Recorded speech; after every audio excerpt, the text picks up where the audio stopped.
नमस्कार दोस्तों, स्वागत है आप सभी लोग का आपके अपने YouTube channel live study Allahabad पर। तो जैसा कि आपको पता है, प्रत्येक दिन शाम को 7 बजे से हम लोग Uttar Pradesh TGT PGT, Bihar TGT PGT, Jharkhand TGT PGT, Madhya Pradesh state, Madhya Pradesh SET, UGC NET, LT grade, GIC lecturer, assistant professor, Uttarakhand lecturer, Uttarakhand LT और अन्य परीक्षाओं के प्रीवियस क्वेश्चन पेपर को देखते हैं। और साथ ही साथ इस सेशन में हम लोग ऐसे प्रश्नों का भी समावेश करते हैं जो प्रश्न इन परीक्षाओं के दृष्टिकोण से महत्वपूर्ण होते हैं। वही हमारी इकोनॉमिक्स की दूसरी क्लास आपको लाइव स्टडी इलाहाबाद के मोबाइल एप्लीकेशन पे देखने को मिलता है, जहां पे आपको इकोनॉमिक्स के अलग अलग बैच देखने को मिलेंगे और सभी बैचेस में आपको आपके सिलेबस के अनुसार इकोनॉमिक्स के सारे कंटेंट सिंपल सटीक साधारण भाषा में प्रोवाइड किए जा रहे हैं, ताकि कम समय में बेहतर ढंग से आप इकोनॉमिक्स को सीख सके, समझ सके और सफलता को सुनिश्चित कर सके। जैसे कि आपको आपके सिलेबस के अनुसार इकोनॉमिक्स के संपूर्ण कॉन्सेप्ट पढ़ाए जा रहे हैं,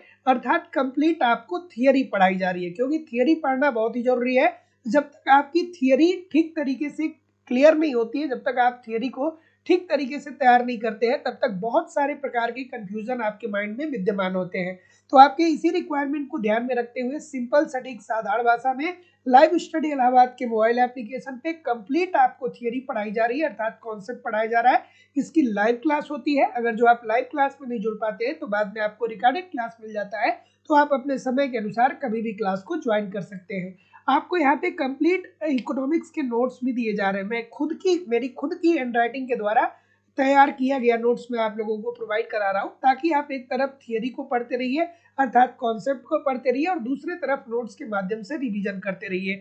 जब तक सिलेक्शन मिल नहीं जाता है, तब तक कम से कम 1 घंटे रोज नोट्स पढ़ने की आदत जरूर डाल लीजिए। इसके अतिरिक्त आपको यहाँ पे टेस्ट सीरीज भी दिया जा रहा है। आप टेस्ट दीजिए। बहुत सारे बच्चे टेस्ट सीरीज नहीं देते हैं, लेकिन जब आप टेस्ट देते हैं तो आपको ये बात समझ में आ रही है आ जाती है कि कहाँ के प्रश्न गलत हो रहे हैं, किस यूनिट के प्रश्न गलत हो रहे हैं और प्रश्न क्यों गलत हो रहे हैं। फिर आपके पास समय होता है कि आप इसके कॉन्सेप्ट को पढ़िए, इसमें सुधार करिए, फिर अगला टेस्ट दीजिए, जिससे आपकी एक्यूरेसी बेहतर हो पाए। आपको यहाँ पे प्रीवियस ईयर के क्वेश्चन पेपर भी दिए जा रहे हैं। डायरेक्टली इनडायरेक्टली बहुत सारे प्रश्न प्रीवियस ईयर से पूछे जाते हैं, और करंट की भी क्लासेस आपकी करवाई जा रही है। मतलब सब कुछ कवर कराना हमारी जिम्मेदारी है। आप खुद सोचिए, अगर जो इतने सारे माध्यम से आप इकोनॉमिक्स की तैयारी कर रहे हैं, साथ ही साथ यूट्यूब पे प्रैक्टिस कर रहे हैं, तो प्रश्न कहाँ से बनेगा। सब कुछ आपका कवर होने वाला है, और बहुत ही कम समय में बेहतर ढंग से आप इकोनॉमिक्स को सीख सकते हैं, समझ सकते हैं और सफलता को सुनिश्चित कर सकते हैं। और सबसे बड़ी बात तो यह है कि लाइफ टाइम की वैलिडिटी के साथ आपको कोर्स मिलता है। इट मीन्स अगर जो आप एक बार एडमिशन लेते हैं तो सारे कंटेंट हमेशा आपके पास अवेलेबल होंगे। जब आप चाहेंगे, जितनी बार चाहेंगे, ओपन करके सारे कंटेंट को पढ़ सकते हैं, देख सकते हैं। तो एडमिशन ओपन है, लाइफ टाइम की वैलिडिटी के साथ। एडमिशन फीस केवल और केवल 2000 रुपए है। तो जो लोग भी एडमिशन लेना चाहते हैं, डिस्क्रिप्शन बॉक्स में जाइए, लाइव स्टडी इलाहाबाद का मोबाइल एप्लीकेशन का लिंक दिया गया है। एप्लीकेशन को डाउनलोड कर लीजिए और वहां से डायरेक्ट कोर्स को परचेज कर सकते हैं। या अगर जो आप वहां से डायरेक्ट कोर्स को नहीं परचेज कर पा रहे हैं, तो आप मुझे इस नंबर पे कॉल कर सकते हैं या व्हाट्सएप मैसेज कर सकते हैं। किसी भी प्रकार की इंक्वायरी आपके पास है तो आप मुझे इस नंबर पे कॉल या व्हाट्सएप मैसेज भी कर सकते हैं। इकोनॉमिक्स के सभी बैच मिल जाएंगे। उत्तर प्रदेश में टीजीटी पीजीटी का अलग बैच है, बिहार में टीजीटी पीजीटी का अलग बैच है, यूजीसी नेट का अलग बैच है, झारखंड टीजीटी पीजीटी और जेट के लिए अलग अलग बैच है, मध्य प्रदेश में टेट सेट और अन्य शिक्षक भर्तियां जो होती है उसके लिए सभी आपको अलग अलग बैच देखने को मिल जाएंगे। उत्तराखंड में लेक्चरर के लिए आपको बैच देखने को मिल जाएगा, एलटी ग्रेड, जीआईसी लेक्चरर, अलग अलग राज्यों में असिस्टेंट प्रोफेसर की परीक्षा के लिए बैच आपको मिल जाएगा, और हरियाणा पीजीटी का भी बैच मिल जाएगा। मतलब आपको इकोनॉमिक्स के सारे बैच यहाँ पे मिल जाएंगे। किसी भी प्रकार की कोई भी आपको इंक्वायरी है तो आप इस नंबर पे कॉल कर सकते हैं या व्हाट्सएप मैसेज कर सकते हैं। So good evening everybody. अब हम लोग मूव करेंगे अपने सेशन की तरफ, और आज के सेशन का पहला प्रश्न आप लोगों के सामने ये रहा। और जो लोग भी थियरी की क्लास पढ़ रहे हैं, एडमिशन लेकर के जो लोग भी एप्लीकेशन पे पढ़ रहे हैं, मैं बस आपसे एक ही बात कहूंगा कि जितना भी कंटेंट एप्लीकेशन पे मेरे द्वारा दिया जा रहा है, उसको ठीक तरीके से फॉलो करते रहिए। जिस तरीके से मैं बताता हूँ, यूट्यूब पे प्रैक्टिस करते रहिए। आपको कहीं इधर उधर से कुछ भी कलेक्ट करने की जरूरत नहीं होगी। ईमानदारी से एप्लीकेशन के सारे कंटेंट और यूट्यूब पे प्रैक्टिस करते रहेंगे तो कुछ भी इधर उधर से आपको कलेक्ट करने की जरूरत नहीं है। बस आप आराम से पढ़ते रहिए, सब कुछ आपका यहीं से कवर हो जाएगा, क्योंकि इतने सारे माध्यम से हम लोग इकोनॉमिक्स को पढ़ रहे हैं कि प्रश्न कहाँ से बनेंगे। चलिए, good evening everybody. Rahul Kumar, Rajesh Kumar Singh ji, Jaymal Tomar जी, संजय जी, राजीव जी, सुधीर जी, प्रिया जी, तस्नीम जी, सुनीता जी, नीलम जी। चलिए चलिए, पहला प्रश्न आप लोगों के सामने ये रहा कि निम्नलिखित में से कौन सा युग्म सही सुमेलित है। तो इसमें से कौन सा सही सुमेलित है? तो देखिए, पहला ऑप्शन है कि एक देश की करेंसी का अन्य करेंसियों के, अब इसके बाद क्या होता है इसका कोई मेंशन नहीं किया है, तो ये पुनर्मूल्यन तो होगा नहीं, तो ये तो बात गलत हो जाएगी क्योंकि ये आधा अधूरा दिया ही है ऑप्शन। उसके बाद एक देश की करेंसी का अन्य देशों के अन्य अन्य करेंसी के रूप में मूल्य घटना ही मूल्यह्रास कहा जाता है। तो देखिए दोस्तों, मैंने बहुत बार आप लोगों को इस बारे में बात बताई थी कि मूल्यह्रास का मतलब क्या होता है। तो मूल्यह्रास क्या होता है? तो मूल्यह्रास अमूमन तब देखने को मिलता है जब कोई देश अपने आप को अंतरराष्ट्रीय बाजार में स्थापित करना चाहती है। दो कंडीशन होते हैं। देश मूल्यह्रास क्यों करवाती है? इसके पीछे अपनी मुद्रा का मूल्यह्रास कोई देश क्यों करवाता है? इसलिए करवाता है क्योंकि सबसे पहला कारण ये होता है कि वो अपने आप को अंतरराष्ट्रीय बाजार में स्थापित करना चाहता हो, और स्थापित करने के लिए जब वो अपने मुद्रा की वैल्यू कम रखेगा तो उस देश की वस्तुएं अंतरराष्ट्रीय बाजार में ज्यादा बिकेंगी। अर्थात निर्यात को बढ़ाने के लिए, ठीक है, निर्यात को बढ़ाने के लिए, या दूसरी कंडीशन ये भी हो सकती है कि कोई देश अपनी अर्थव्यवस्था में जितनी वस्तुओं की मांग है उससे ज्यादा अगर जो उत्पादन किया है अर्थात पूर्ति को बढ़ाया है, तो अब जो एक्स्ट्रा वस्तुएं हैं वो उसको अंतरराष्ट्रीय बाजार में बेचना चाहता है। तो दो कारण हो सकते हैं। तो एक देश की करेंसी का अन्य करेंसी के रूप में मूल्य घटाना ही मूल्यह्रास कहलाता है। तो जितने लोग भी बी बोल रहे हैं सभी लोग का उत्तर यहाँ पे बिल्कुल ठीक हो जाएगा। अगला प्रश्न कि निम्नलिखित में से कौन सा एक युग्म सही सुमेलित नहीं है? इसमें से कौन सा एक युग्म है जो सही सुमेलित नहीं है? चलिए, कौन सा इसमें से सही सुमेलित नहीं है? क्या उत्तर आ रहा है भाई? तो देखिए, ठीक है, हम कहते हैं ना कि हमको आत्मनिर्भर बनना है। हमको आत्मनिर्भर बनना है। जैसे अगर जो आप पांचवी पंचवर्षीय योजना के बारे में पढ़ेंगे तो वहां पे इंदिरा गांधी जी ने कहा था कि हमको आत्मनिर्भर बनना है, अर्थात हमें दूसरे के ऊपर डिपेंड नहीं होना है। तो आत्मनिर्भर बनने का मतलब क्या होता है? या कोई अर्थव्यवस्था अगर जो आत्मनिर्भर बनना चाहता है तो इसका मतलब क्या होता है? तो इसका मतलब ये होता है कि हम आत्मनिर्भर तभी बन पाएंगे जब हमारी घरेलू मांग की पूर्ति घरेलू उद्योगों के द्वारा ही हो जाए। घरेलू घरेलू मांग है, जैसे जो भारतीय अर्थव्यवस्था में लोगों की जो मांग है उसकी पूर्ति अगर जो हम घरेलू उद्योगों के द्वारा ही कर दें तो हम कहेंगे कि हम आत्मनिर्भर बन गए। ठीक है, घरेलू उद्योग के द्वारा, घरेलू उद्योग, ठीक है ना। तो आत्मनिर्भर कोई देश कब बनेगा? आत्मनिर्भर कोई देश कब बनेगा? तो तभी बनेगा जब किसी देश की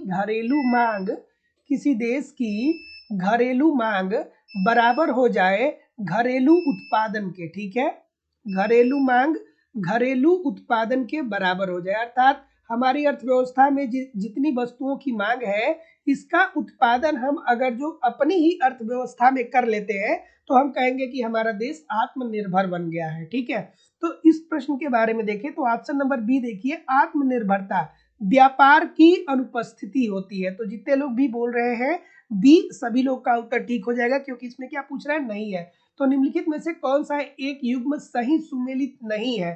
तो आत्मनिर्भरता व्यापार की अनुपस्थिति होती है। तो जितने लोग भी यहाँ पे ऑप्शन नंबर बी बोल रहे हैं सभी लोग का उत्तर यहाँ पे बिल्कुल ठीक हो जाएगा। होना क्या चाहिए? व्यापार की अनुपस्थिति नहीं होना चाहिए, यहाँ पे होना क्या क्या चाहिए? विदेशी सहायता की अनुपस्थिति। इसके जगह पे क्या होना चाहिए? व्यापार की अनुपस्थिति के जगह पे क्या होना चाहिए? विदेशी सहायता की अनुपस्थिति। विदेशी सहायता, तब ये सही हो जाएगा। विदेशी सहायता की अनुपस्थिति। अगर जो किसी देश में विदेशी सहायता की अनुपस्थिति है, अर्थात विदेश से कोई सहायता हम नहीं ले रहे हैं, ना ही आयात कर रहे हैं, ना ही निर्यात कर रहे हैं, ना ही किसी भी प्रकार के सहायता उनसे ले रहे हैं, तब हम कहेंगे कि हमारा देश आत्मनिर्भर बन गया है। तो जितने लोग भी बी बोल रहे हैं सभी लोग का उत्तर ठीक हो जाएगा। अगला कि रिकार्डो का तुलनात्मक लागत सिद्धांत मूल्य के श्रम सिद्धांत पे आधारित है, क्या ये बात ठीक है? और अगर जो ये बात ठीक है तो मूल्य का श्रम सिद्धांत घरेलू व्यापार में चरितार्थ होता है, किंतु जब इसे अंतरराष्ट्रीय व्यापार में लागू करते हैं तो ये टूट जाता है। क्या उत्तर आ रहा है भाई? ठीक है, चलिए ऑप्शन नंबर ठीक। तो अब देखिए मूल्य का श्रम सिद्धांत किसने दिया था? डेविड रिकार्डो ने दिया था। डेविड रिकार्डो ने क्या कहा था कि दो देश आपस में इसलिए व्यापार करते हैं क्योंकि दोनों देशों में उत्पादन लागत की भिन्नता पाई जाती है, और ये उत्पादन लागत की भिन्नता श्रम में भिन्नता के आधार पर देखने को मिलता है। तो चलिए पहले आप उत्तर करिए। सी बोल रहे और कोई? सी के अलावा कोई और है? तो जितने लोग भी सी बोल रहे हैं बिल्कुल ठीक है। तो रिकार्डो साहब ने मूल्य का श्रम सिद्धांत दिया था, बिल्कुल ठीक है। रिकार्डो का तुलनात्मक लागत सिद्धांत मूल्य के श्रम सिद्धांत पे आधारित है। रिकार्डो साहब ने तुलनात्मक लागत का सिद्धांत दिया, जहां पे दिया था तो तुलनात्मक लागत के सिद्धांत के अंतर्गत उन्होंने यही तो बताया था ना कि दो देश आपस में इसलिए व्यापार करते हैं क्योंकि दोनों देशों में उत्पादन लागत में भिन्नता होती है, और उत्पादन लागत में भिन्नता होने के कारण एक देश दूसरे देश के साथ क्या करता है? व्यापार करता है। ठीक है, अब आगे देखते हैं कि मूल्य का श्रम सिद्धांत घरेलू व्यापार में चरितार्थ होता है, क्या ये बात ठीक है? और मूल्य का श्रम सिद्धांत घरेलू व्यापार में चरितार्थ होता है, किंतु जब इसे अंतरराष्ट्रीय व्यापार में लागू करते हैं तो ये टूट जाता है। नहीं भैया, ये गलत हो जाएगा, क्योंकि रिकार्डो साहब ने जो तुलनात्मक लागत का सिद्धांत दिया था वो अंतरराष्ट्रीय व्यापार के ही परिप्रेक्ष्य में दिया था। ठीक है, तो ऐसी स्थिति में हम ये नहीं कह सकते हैं कि जब इसे अंतरराष्ट्रीय व्यापार में लागू करते हैं तो ये टूट जाता है। ऐसा बिल्कुल नहीं होगा, क्योंकि डेविड रिकार्डो ने तुलनात्मक लागत का सिद्धांत किसके संदर्भ में दिया था? अंतरराष्ट्रीय व्यापार के संदर्भ में दिया था। और अंतरराष्ट्रीय व्यापार के संदर्भ में इन्होंने क्या कहा था कि दो देश आपस में इसलिए व्यापार करते हैं क्योंकि दोनों देशों में तुलनात्मक रूप से उत्पादन लागत में भिन्नता पाई जाती है। तो ये टूट नहीं जाता है भैया, ये तो अंतरराष्ट्रीय व्यापार का ही सिद्धांत है। तो इसलिए ये जो कह रहा है वो गलत बोल रहा है कि किंतु जब इसे अंतरराष्ट्रीय व्यापार में लागू करते हैं तो ये टूट जाता है। नहीं भैया, ये अंतरराष्ट्रीय व्यापार का सिद्धांत है। तो ये सही है, लेकिन आर गलत है। तो जितने लोग भी सी बोल रहे हैं कि सर ये सही है, आर गलत है, सभी लोग का उत्तर बिल्कुल ठीक हो जाएगा। अगला प्रश्न, इस प्रश्न का उत्तर करिए। आज कथन और कारण वाले प्रश्न थोड़े से बढ़ा करके मैं लाया हूं, ठीक है, क्योंकि आने वाले समय में कथन और कारण वाले प्रश्नों का वेटेज आपके पेपर में बढ़ने वाला है। तो इस सेशन को एक बार, दो बार, तीन बार आप जरूर रिवाइज करके पढ़िएगा। अगला प्रश्न आपके सामने ये रहा कि सीमा शुल्क मुख्य रूप से वस्तु मूल्यों को प्रभावित करते हैं, क्या ये बात ठीक है? और अगर जो ये बात ठीक है तो मात्रात्मक प्रतिबंध इस ढंग से बनाए गए हैं कि वे आयातित या निर्यातित वस्तु के परिणाम को निर्धारित करते हैं। खूबसूरत सा प्रश्न है, बहुत खूबसूरत सा प्रश्न है, थोड़ा आराम से करिएगा इस प्रश्न को। क्या उत्तर आ रहा है भाई? तो देखिए इजी सी बात है, सीमा शुल्क मुख्य रूप से वस्तुओं को प्रभावित करते हैं, वस्तुओं के मूल्यों को प्रभावित करते हैं। ठीक है, सीमा शुल्क, अगर जो कोई एक वस्तु एक सीमा से दूसरी सीमा में जाती है तो उसके ऊपर सरकार क्या करती है कि प्रशुल्क लगाती है। तो सरकार जब प्रशुल्क लगाती है तो जाहिर सी बात है कि वस्तुओं की कीमतों में क्या आ जाएगी? वृद्धि आ जाएगी। ठीक है, तो ये तो प्रभावित करता है, देयर इज नो डाउट, 100% ठीक है कि सीमा शुल्क मुख्य रूप से वस्तु मूल्य को प्रभावित करता है, बिल्कुल प्रभावित करता है। अगर जो कोई वस्तु एक सीमा से दूसरी सीमा में जाती है तो उस पे क्या, जब वस्तु के आयात या निर्यात पे जो कर लगाया जाता है उसे ही प्रशुल्क कहा जाता है। आयातित निर्यातित वस्तुओं पे जो कर लगता है उसे ही तो प्रशुल्क बोलते हैं। और जब कोई वस्तु एक सीमा से दूसरे सीमा में जाती है तो उसके ऊपर जब प्रशुल्क लगेगा तो जाहिर सी बात है कि उस वस्तु की कीमत क्या हो जाएगी? बढ़ जाएगी। अगर जो मान लीजिए कि चीन भारत को कोई वस्तु 10 रुपए में दे रहा है और जैसे ही वो वस्तु भारत की सीमा के अंदर आती है भारत सरकार 2 रुपए का एक्स्ट्रा टैक्स लगा देता है, तो अब चीन की मजबूरी हो जाएगी कि भारतीय अर्थव्यवस्था में उस वस्तु को 12 रुपए में बेचा जाए, अर्थात कीमतें तो बढ़ती हैं, देयर इज नो डाउट, 100% ठीक है। आगे देखिए, हाँ आगे क्या है, आगे क्या है, आगे है कि मात्रात्मक प्रतिबंध इस ढंग से बनाए गए हैं कि वे आयातित या निर्यातित वस्तुओं के परिणाम को निर्धारित करते हैं। खूबसूरत सा प्रश्न है। चलिए पहले आप बताइए, मात्रात्मक प्रतिबंध, ठीक है, ठीक है। तो मात्रात्मक प्रतिबंध इस ढंग से बनाए गए कि वे आयातित या निर्यातित वस्तु के परिणाम को निर्धारित करते हैं। बहुत सारी गलतियां आ रही हैं, ठीक है, ठीक है, बिल्कुल ठीक है। तो बात तो ये भी ठीक है ना, मात्रात्मक प्रतिबंध के अंतर्गत जैसे मान लीजिए कि भारत सरकार ने कह दिया कि चाइना से अगर जो हम खिलौने का आयात कर रहे हैं तो 50,000 करोड़ का ही खिलौना लूंगा, या अगर जो हम चाइना से किसी किसी भी वस्तु को आयात कर रहे हैं तो सरकार ने कह दिया कि भैया हम या तो 50,000 करोड़ की वस्तु लेंगे या 5 टन ही आपकी वस्तु को लेंगे, उससे ज्यादा नहीं लेंगे। तो ये बात तो ठीक है। तो जितने लोग भी बोल रहे हैं कि ए और आर दोनों सही है, लेकिन आर ए की सही व्याख्या नहीं करता है।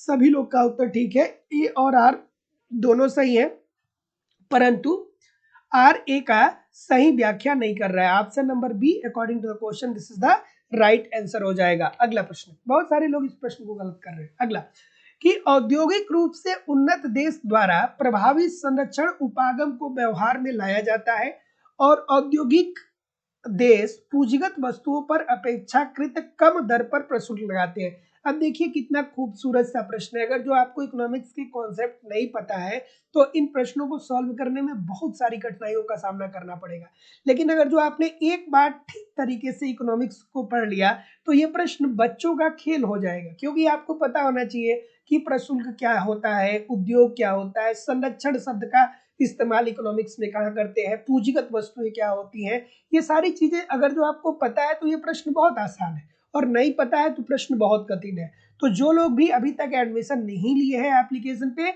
आप लोग डिस्क्रिप्शन बॉक्स में जाकर के एप्लीकेशन को डाउनलोड करके वहां से डायरेक्ट कोर्स को परचेज करके इत्मीनान से सारी चीजों को पढ़िए। आपको लाइव क्लास दी जाती है, लाइव क्लास नहीं हो पाता है तो आपको रिकॉर्डेड क्लास भी मिल जाएगा।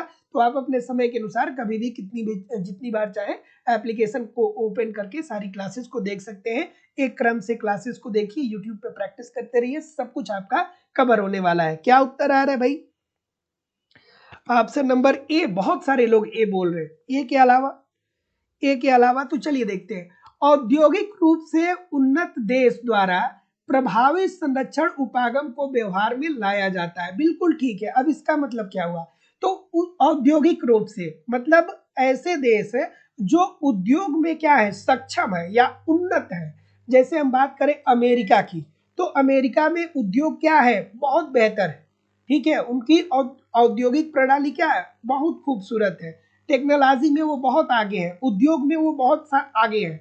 तो देखिए, औद्योगिक रूप से उन्नत देश द्वारा प्रभावी संरक्षण उपागम को व्यवहार में लाया जाता है। अब ये प्रभावी संरक्षण उपागम का मतलब ये हुआ है कि जब कोई देश उद्योग में बेहतर है तो वो क्या चाहेगा, वो यही चाहेगा कि उसके घरेलू उद्योग का ही विकास हो, ठीक है। जैसे अमेरिका हो गया, जैसे चीन हो गया, तो वो हमेशा यही चाहेंगे लोग कि हमारी घरेलू उद्योगों का विकास हो, क्योंकि हमारा उद्योग ऑलरेडी उन्नत है। हमको किसी विदेशी वस्तु मतलब दूसरे देश से निर्मित वस्तुएं हमारे देश में न आकर के बिके। तो औद्योगिक रूप से उन्नत देश द्वारा प्रभावी संरक्षण उपागम को व्यवहार में लाया गया है। देयर इज नो डाउट, 100% आपकी बात ये सही है। और औद्योगिक देश पूंजीगत वस्तुओं पर अपेक्षाकृत कम दर पर प्रशुल्क लगाते हैं। बिल्कुल ठीक है। जो औद्योगिक देश होंगे वो पूंजीगत वस्तुओं पे अपेक्षाकृत क्या करेंगे, कम प्रशुल्क लगाते हैं। तो जितने क्यों कम प्रशुल्क लगाते हैं, क्योंकि इन देशों में क्या हो सके, उद्योगों का विकास हो सके, उद्योगों का संरक्षण हो सके, अर्थात अपने घरेलू उद्योग को ही हम लोग बढ़ावा दें, ताकि हमारी घरेलू मांग की पूर्ति भी हो जाए और अंतरराष्ट्रीय बाजार में अपने वस्तुओं का हम निर्यात भी कर सके। तो जितने लोग भी यहाँ पे क्या बोल रहे हैं, ये बोल रहे हैं कि सर जी ए और आर दोनों सही है और आर ए का सही व्याख्या कर रहा है, सभी लोग का उत्तर यहाँ पे बिल्कुल ठीक हो जाएगा, ऑप्शन नंबर ए। और देखिए, मैं उन बच्चों से भी कहूंगा जिनको लगता है कि उनकी आर्थिक स्थिति ठीक नहीं है या किसी कारणवश वो पूरी 2,000 रुपये फीस सबमिट नहीं कर पाते, क्योंकि बहुत सारे ऐसे बच्चे हैं, मैं समझ सकता हूँ कि बहुत सारे ऐसे बच्चे हैं जिनकी आर्थिक स्थिति ठीक नहीं है। तो अगर जो आपको लगता है कि आपकी आर्थिक स्थिति ठीक नहीं है, तो ये जो नीचे नंबर आ रहा है ना, इस पे आप मुझे एक बार कॉल कर लीजिएगा या व्हाट्सएप मैसेज कर लीजिएगा। लेकिन अब ये नहीं कि सभी लोग, ठीक है ना, जिसको ऐसा लगता है कि वो पूर्ण रूप से फीस देने में सक्षम नहीं है, वो आप एक बार मुझे इस नंबर पे कॉल या व्हाट्सएप मैसेज कर दीजिएगा। लेकिन हाँ, एक बात और ध्यान में रखिएगा, ये नहीं आप सोचिएगा कि फ्री ऑफ कास्ट एडमिशन मिल जाएगा, क्योंकि फ्री ऑफ कास्ट एडमिशन देने के बाद उससे मुझे मुझे भी जीएसटी देना होता है, मुझे भी एप्लीकेशन चार्ज देना होता है, बहुत सारे खर्च मुझे भी करने पड़ते हैं। लेकिन एक दो बच्चों का मैंने लिया, लेकिन फ्री का ज्ञान क्या होता है कि कारगर नहीं होता है ना। तो आप मान के चलिए कि थोड़े बहुत कंसेशन आपके हो जाएंगे फीस में, ठीक है। तो एक बार कॉल या व्हाट्सएप मैसेज जरूर कर लीजिएगा, किसी को भी कोई दिक्कत होगा तो। चलिए, अगला प्रश्न है कि निम्नलिखित में से कौन सी एक विधि केंद्रीय बैंक के गुणात्मक साख नियंत्रण के साधन के रूप में प्रयुक्त की जाती है। साख पे नियंत्रण कौन करता है? तो साख पे नियंत्रण करने का कार्य आरबीआई करता है। साख पे नियंत्रण कौन करता है? आरबीआई करता है। और साख पे नियंत्रण कितने विधियों से होता है? दो विधियों से, एक होता है परिणात्मक और दूसरा होता है गुणात्मक, ठीक है। केंद्रीय बैंक साख पे नियंत्रण कितने माध्यमों से करता है? दो माध्यमों से करता है, एक परिणात्मक होता है, दूसरा गुणात्मक होता है। तो परिणात्मक के अंतर्गत क्या आता है? बैंक दर आता है, रेपो रेट आता है, रिवर्स रेपो रेट आता है, वैधानिक तरलता अनुपात आता है, नगद आरक्षित अनुपात आता है। लेकिन चयनात्मक साख नियंत्रण के अंतर्गत का क्या आता है? तो साख की न्यूनतम सीमा का निर्धारण आता है, नैतिक दबाव आता है, मार्जिन निर्धारण आता है, साख स्वीकृति की योजना आती है और साख मापदंड का निर्धारण आता है। तो इसमें जितने लोग भी बोल रहे हैं मार्जिन की आवश्यकता में परिवर्तन, सभी लोग का उत्तर यहाँ पे एब्सोल्युटली 100% ठीक हो जाएगा। Option number C according to the question this is the right answer हो जाएगा। अब आपको पता होना चाहिए कि अब देखिए, अब वही बात होती है कॉन्सेप्ट की। अब जिसको ये कॉन्सेप्ट क्लियर होगा ना, उसके दिमाग में ये बातें घूम रही होंगी कि ठीक है सर, साख पे नियंत्रण आरबीआई करता है। क्यों करता है? क्योंकि अर्थव्यवस्था में मुद्रा की पूर्ति बहुत ज्यादा ना हो जाए, क्योंकि बहुत ज्यादा हो जाएगी तो मुद्रास्फीति आ जाएगी, और वही दूसरी तरफ मुद्रा की मात्रा बहुत कम ना हो, क्योंकि कम हो जाएगी तो अर्थव्यवस्था में मंदी आ जाएगी। तो साख पे नियंत्रण दो माध्यमों से आरबीआई करता है। एक परिणात्मक के अंतर्गत क्या आता है? बैंक दर आता है। अब बैंक दर क्या होता है? बहुत बार मैंने बताया, जो बच्चों को पता होगा उनके दिमाग में चल रहा होगा कि हाँ बैंक दर क्या होता है।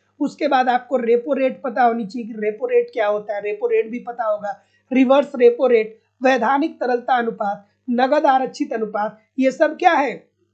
ये परिणात्मक साख नियंत्रण के अंतर्गत आते हैं। और गुणात्मक साख के अंतर्गत क्या आते हैं? साख की न्यूनतम सीमा का निर्धारण आता है, नैतिक दबाव आता है, मार्जिन निर्धारण आता है। तो जितने लोग भी सी बोल रहे हैं सभी लोग का उत्तर ठीक हो जाएगा। अगला प्रश्न ये रहा कि विकासशील देशों में राजकोषीय नीति के दो प्रमुख उद्देश्य हैं। जो विकासशील देश है, जैसे भारत एक विकासशील देश है, इसमें जब सरकार राजकोषीय नीति अपनाती है तो सबसे महत्वपूर्ण दो बातें कौन सी होती है, बेसिकली आपको यही बताना है।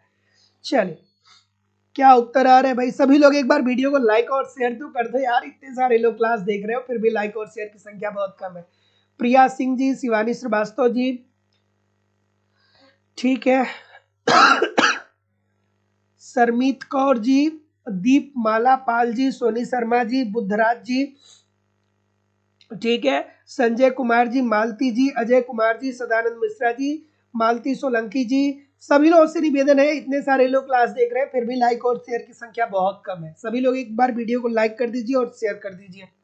देखिए, ये राजकोषीय नीति की बात हो रही है, तो जब सरकार के राजकोषीय नीति की बात होती है तो सरकार राजकोषीय नीति के अंतर्गत क्या करती है? तो सरकार राजकोषीय नीति के अंतर्गत अपने आय और व्यय को बताती है, ठीक है। सरकार क्या करती है? अपने आय और व्यय को बताती है राजकोषीय नीति के अंतर्गत। तो सबसे पहले सरकार ये बताती है कि भैया हमको इनकम कहाँ से प्राप्त हुआ, आय कहाँ से प्राप्त हुआ, और फिर सरकार बताती है कि हम व्यय कहाँ पे करने जा रहे हैं। तो सरकार जो आय प्राप्त करती है वो कहाँ से प्राप्त करती है? कर के माध्यम से, अर्थात ऋण के माध्यम से। ऋण के माध्यम कर के माध्यम से, कर के माध्यम जैसे अप्रत्यक्ष कर हो गया या प्रत्यक्ष कर हो गया, तो ये जो टैक्स होता है वो सरकार के पास ही तो जाता है ना। और दूसरा, सरकार आय कहाँ से अर्जित करती है? ऋण के माध्यम से। वो आंतरिक ऋण हो सकता है या बाह्य ऋण हो सकता है। ऋण, आंतरिक ऋण का मतलब कि ऐसा ऋण जो सरकार अपने देश के अंदर से ले, और बाह्य ऋण मतलब ऐसा ऋण जो सरकार अपने देश के बाहर से ले। और सरकार व्यय कहाँ पे करती है?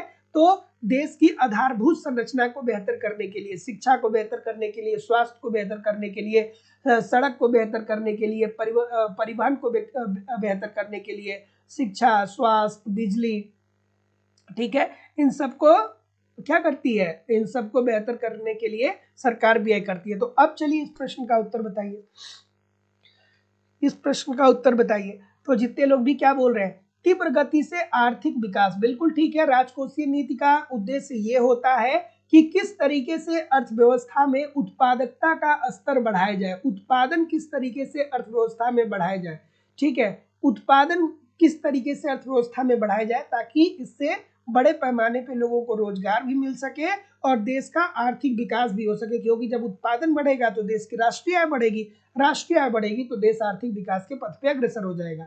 और दूसरा जो इसका उद्देश्य होता है वो मूल्य स्थिरता। मूल्य स्थिरता का मतलब ये होता है कि भैया मुद्रा की मात्रा अर्थव्यवस्था में आप इतना ही रखें कि बहुत ज्यादा मुद्रा की पूर्ति बढ़ न जाए। अगर जो बहुत ज्यादा मुद्रा की पूर्ति बढ़ जाएगी तो इससे अर्थव्यवस्था में मुद्रास्फीति आ जाएगी। तो मुद्रास्फीति भी, व्यापक पैमाने पे मुद्रास्फीति भी ठीक नहीं होती अर्थव्यवस्था के लिए। और वही दूसरी तरफ अगर जो मुद्रा की मात्रा अर्थव्यवस्था में कम हो जाएगी तो अर्थव्यवस्था में मंदी आ जाएगी, तो मंदी भी अर्थव्यवस्था के लिए ठीक नहीं होगा। तो मूल्य स्थिरता का मतलब ये होता है कि ना ही अर्थव्यवस्था में तेजी से मुद्रास्फीति आए और ना ही मंदी आए। तो जितने लोग भी ए और बी बोल रहे हैं कि 1 और 2 सही है, सभी लोग का उत्तर यहाँ पे बिल्कुल ठीक हो जाएगा। अगला थोड़ा सा एडजस्ट करना होगा। और आज के सेशन में कथन कारण वाले प्रश्न बहुत सारे हैं, है ना। और ये प्रश्न आने वाले समय में आपके पेपर में ज्यादा मात्रा में पूछे जाएंगे। तो मैं आपको हर तरीके से तैयार करते हुए चलता हूँ, बशर्ते बस मेहनत से आप पढ़िए, है ना। मेहनत से पढ़िए, सब कुछ कवर हो जाएगा। अगला प्रश्न है, देखिए कितना खूबसूरत सा प्रश्न है कि भारतीय रिजर्व बैंक चयनात्मक ऋण नियंत्रण विधियों का प्रयोग देश में स्फीतिकारी शक्तियों को वृद्धि को रोकता है। अभी तो वही तो मैं बता रहा हूं कि आरबीआई जो है वो 2 तरीके से क्या करती है? साख पे नियंत्रण करती है। 2 तरीके से साख पे नियंत्रण करती है, एक चयनात्मक और दूसरा एक परिणात्मक और दूसरा गुणात्मक। तो परिणात्मक के अंतर्गत क्या आता है? बैंक दर आता है, रेपो रेट आता है, रिवर्स रेपो रेट आता है, नगद आरक्षित अनुपात आता है। और चयनात्मक की बात करें या गुणात्मक की बात करें तो इसमें नैतिक दबाव आता है, साख मापदंड आता है। यही तो लगातार मैं बात कर रहा था अभी तक आपसे। चलिए बताइए, चलिए क्या उत्तर आ रहा है? तो जैसा कि मैं देख पा रहा हूं ऑप्शन नंबर ए बोल रहे हैं, कुछ लोग ये बोल रहे हैं। तो देखिए, भारतीय रिजर्व बैंक चयनात्मक ऋण नियंत्रण विधियों का प्रयोग देश में स्फीतिकारी शक्तियों को रोकने के लिए करता है। बिल्कुल ठीक है। चयनात्मक साख नियंत्रण के अंतर्गत आरबीआई मुद्रा की पूर्ति को बहुत ज्यादा बढ़ने से रोकता है, ठीक है। इसलिए कि मुद्रा की पूर्ति बढ़ जाएगी, तो जब मुद्रा की पूर्ति बढ़ जाएगी तो लोगों की क्रय शक्ति बढ़ जाएगी, क्रय शक्ति बढ़ जाएगी तो लोग मांग बढ़ा देंगे, मांग के अनुसार पूर्ति नहीं बढ़ेगी तो कीमतों में वृद्धि हो जाएगी, और कीमतों में वृद्धि हो जाएगी तो मुद्रास्फीति आ जाएगा। तो ये बात तो बिल्कुल ठीक है, देयर इज नो डाउट। उसके बाद चयनात्मक ऋण नियंत्रण विधियां प्रत्यक्ष रूप से वस्तुओं और सेवाओं की मांग में कमी कर मुद्रा प्रसार को क्या कर देती है? रोक देती है। तो बात तो ये भी ठीक है। तो जितने लोग भी ऑप्शन नंबर ए बोल रहे हैं कि सर ए और आर दोनों सही है और आर एक ही सही व्याख्या कर रहा है, सभी लोग का उत्तर बिल्कुल ठीक हो जाएगा। अगला प्रश्न कि भारतीय रिजर्व बैंक मुद्रा बाजार में प्रतिभूति को खरीद कर मुद्रा की पूर्ति में वृद्धि करता है, क्या ये बात ठीक है? और मुद्रा की पूर्ति में वृद्धि के कारण निवेश और रोजगार में विस्तार हो सकता है। कितना खूबसूरत सा प्रश्न है, कितना खूबसूरत सा प्रश्न है ये, देखिए। चलिए क्या उत्तर आ रहा है? सभी लोग वीडियो को लाइक और शेयर कर दीजिए, इतने सारे लोग क्लास देख रहे हैं फिर भी लाइक और शेयर की संख्या बहुत कम है। क्या उत्तर आ रहा है? तो जैसा कि मैं देख पा रहा हूँ ऑप्शन नंबर, ठीक है, ठीक है, भारतीय रिजर्व बैंक मुद्रा बाजार में प्रतिभूतियों को खरीद कर मुद्रा की पूर्ति को बढ़ाता है। अब आपको पता होना चाहिए कि आरबीआई प्रतिभूतियों का क्रय विक्रय करता है। आरबीआई क्या करता है? आरबीआई प्रतिभूतियों का क्रय और विक्रय करता है, ठीक है। तो आरबीआई जब प्रतिभूतियों का को खरीदेगा, अगर जो आरबीआई प्रतिभूतियों का क्रय करेगा, तो जाहिर सी बात है कि जब आरबीआई प्रतिभूतियों का क्रय करता है तो उससे मुद्रा पूर्ति का, अर्थव्यवस्था में मुद्रा पूर्ति पर क्या असर पड़ेगा? तो आरबीआई जब प्रतिभूतियों को खरीदेगा, तो ऐसी स्थिति में प्रतिभूतियों को खरीदेगा तो प्रतिभूति के बदले मुद्रा को रिलीज करेगा। मुद्रा अर्थ जब मान लीजिए कि जिससे ये प्रतिभूतियों को खरीद रहा है उसको मुद्रा देगा, तो जब आरबीआई प्रतिभूतियों का क्रय करेगा तो आरबीआई मुद्रा को रिलीज कर रहा है, अर्थात मुद्रा की पूर्ति को बढ़ा रहा है। मुद्रा पूर्ति को अर्थव्यवस्था में क्या कर रहा है? बढ़ा रहा है।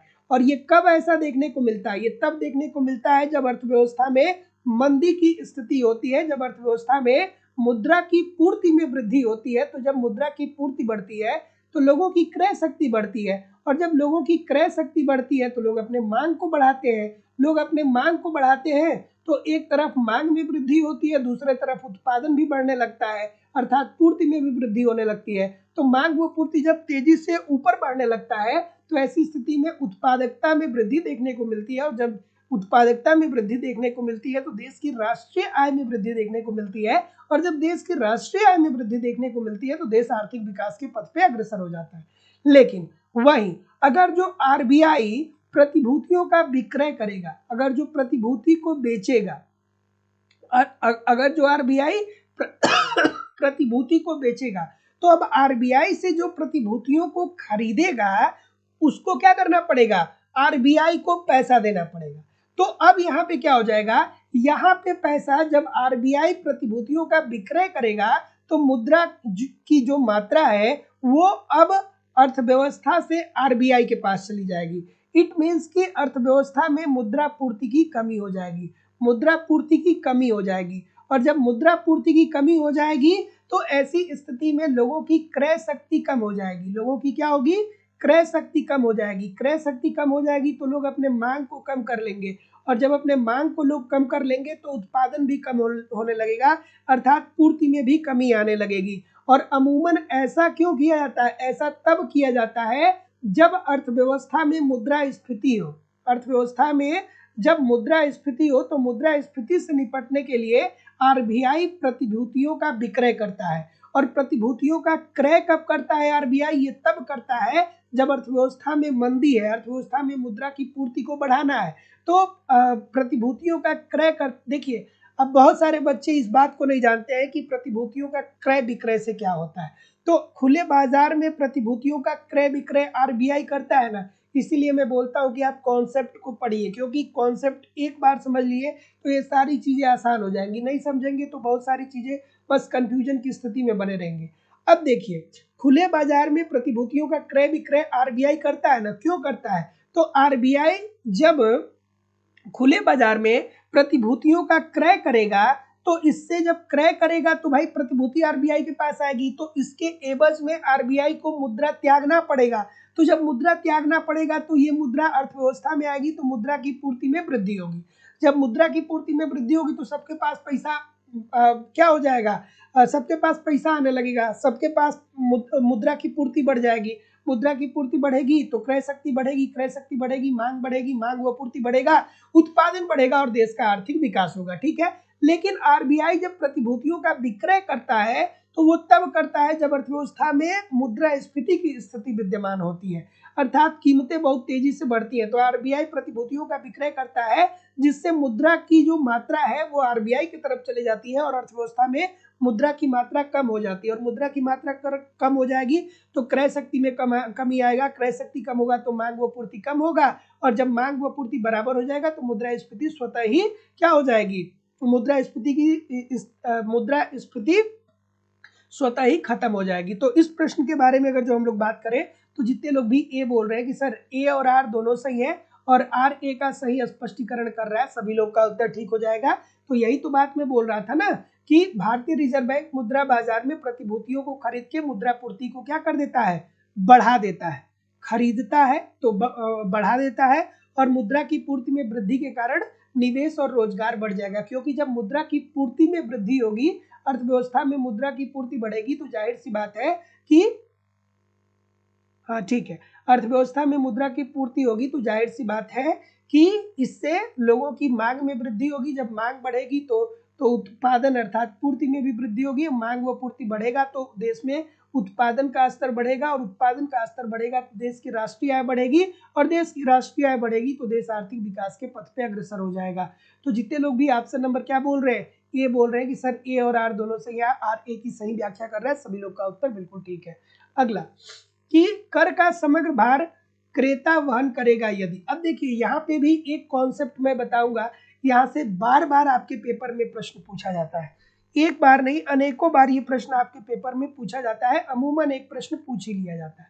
चलिए तो देखिए, कर का भार कब विक्रेता वहन करेगा और कब क्रेता वहन करेगा, ये बात आपको जानना बहुत जरूरी है। ठीक है, तो देखिए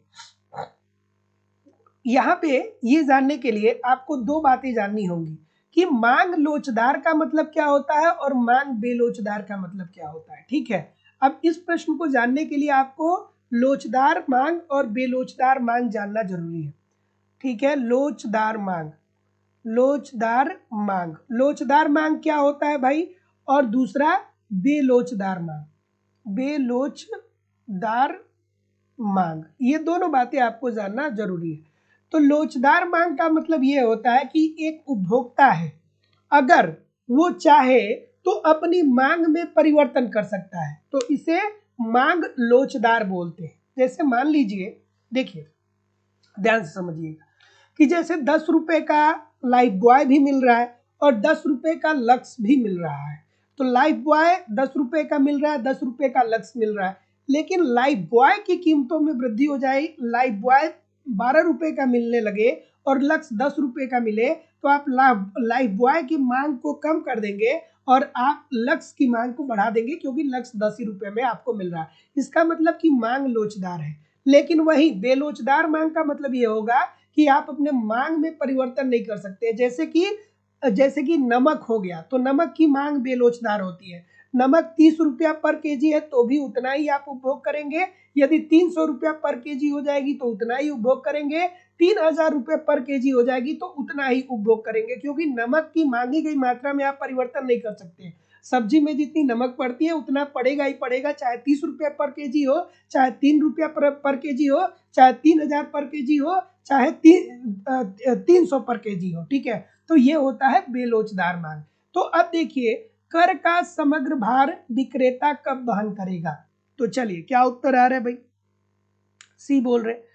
तो देखिए विक्रेता, विक्रेता मतलब जो बेचने वाला है। तो जैसे मान लीजिए कि मैंने अभी आपको बताया कि 10 रुपए का लक्स साबुन भी मिल रहा है और 10 रुपए का लाइफ बॉय साबुन भी मिल रहा है, 10 रुपए का लक्स साबुन भी मिल रहा है और 10 रुपए का लाइफ बॉय साबुन भी मिल रहा है। लेकिन किसी कारणवश अब भारत सरकार ने लक्स कंपनी के ऊपर 2 रुपया टैक्स बढ़ा दिया। लक्स कंपनी के ऊपर 2 रुपए का टैक्स किसने कर दिया, किसने बढ़ा दिया, भारत सरकार ने बढ़ा दिया। अब लक्स के सामने एक समस्या ये है कि लक्स अगर जो 12 रुपए में अपने साबुन को बेचेगा, तो यहाँ पे लाइफ बॉय तो 10 रुपए में बेच रहा है, तो लक्स की मांग में कमी आ जाएगी।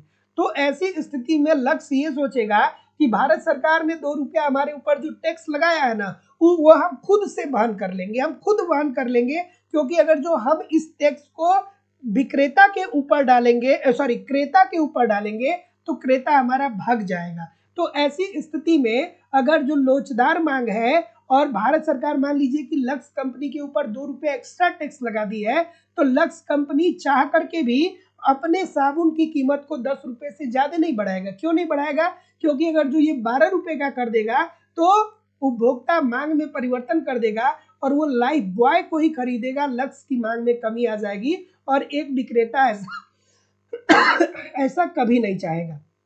तो कर का समग्र भार वहन करेगा विक्रेता जब मांग क्या हो, वस्तु की मांग पूर्णतः लोचदार हो, अर्थात एक उपभोक्ता के पास ये श्योरिटी हो कि अगर जो एक वस्तु की कीमत में वृद्धि हो रही है तो हम दूसरे वस्तु को उसकी जगह पे प्रयोग कर लेंगे। और पूर्ति क्या हो, पूर्तियां बेलोचदार है, अर्थात पूर्ति में भी कोई परिवर्तन नहीं किया जा सकता है।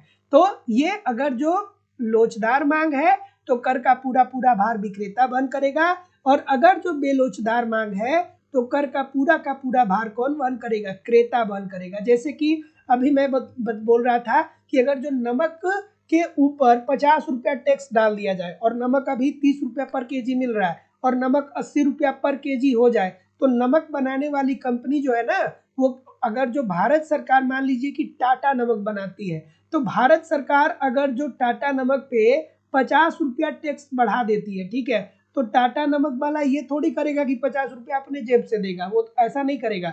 वो क्या करेगा कि 30 रुपया किलो नमक बेच रहा है, अब 80 रुपये बेचेगा। और अब क्रेता की मजबूरी है कि आप 80 रुपये पर केजी नमक खरीदेंगे ही खरीदेंगे, क्योंकि आपके सामने और कोई ऑप्शन नहीं है। नमक, आप ऐसा नहीं है कि नमक का इस्तेमाल ही करना छोड़ देंगे।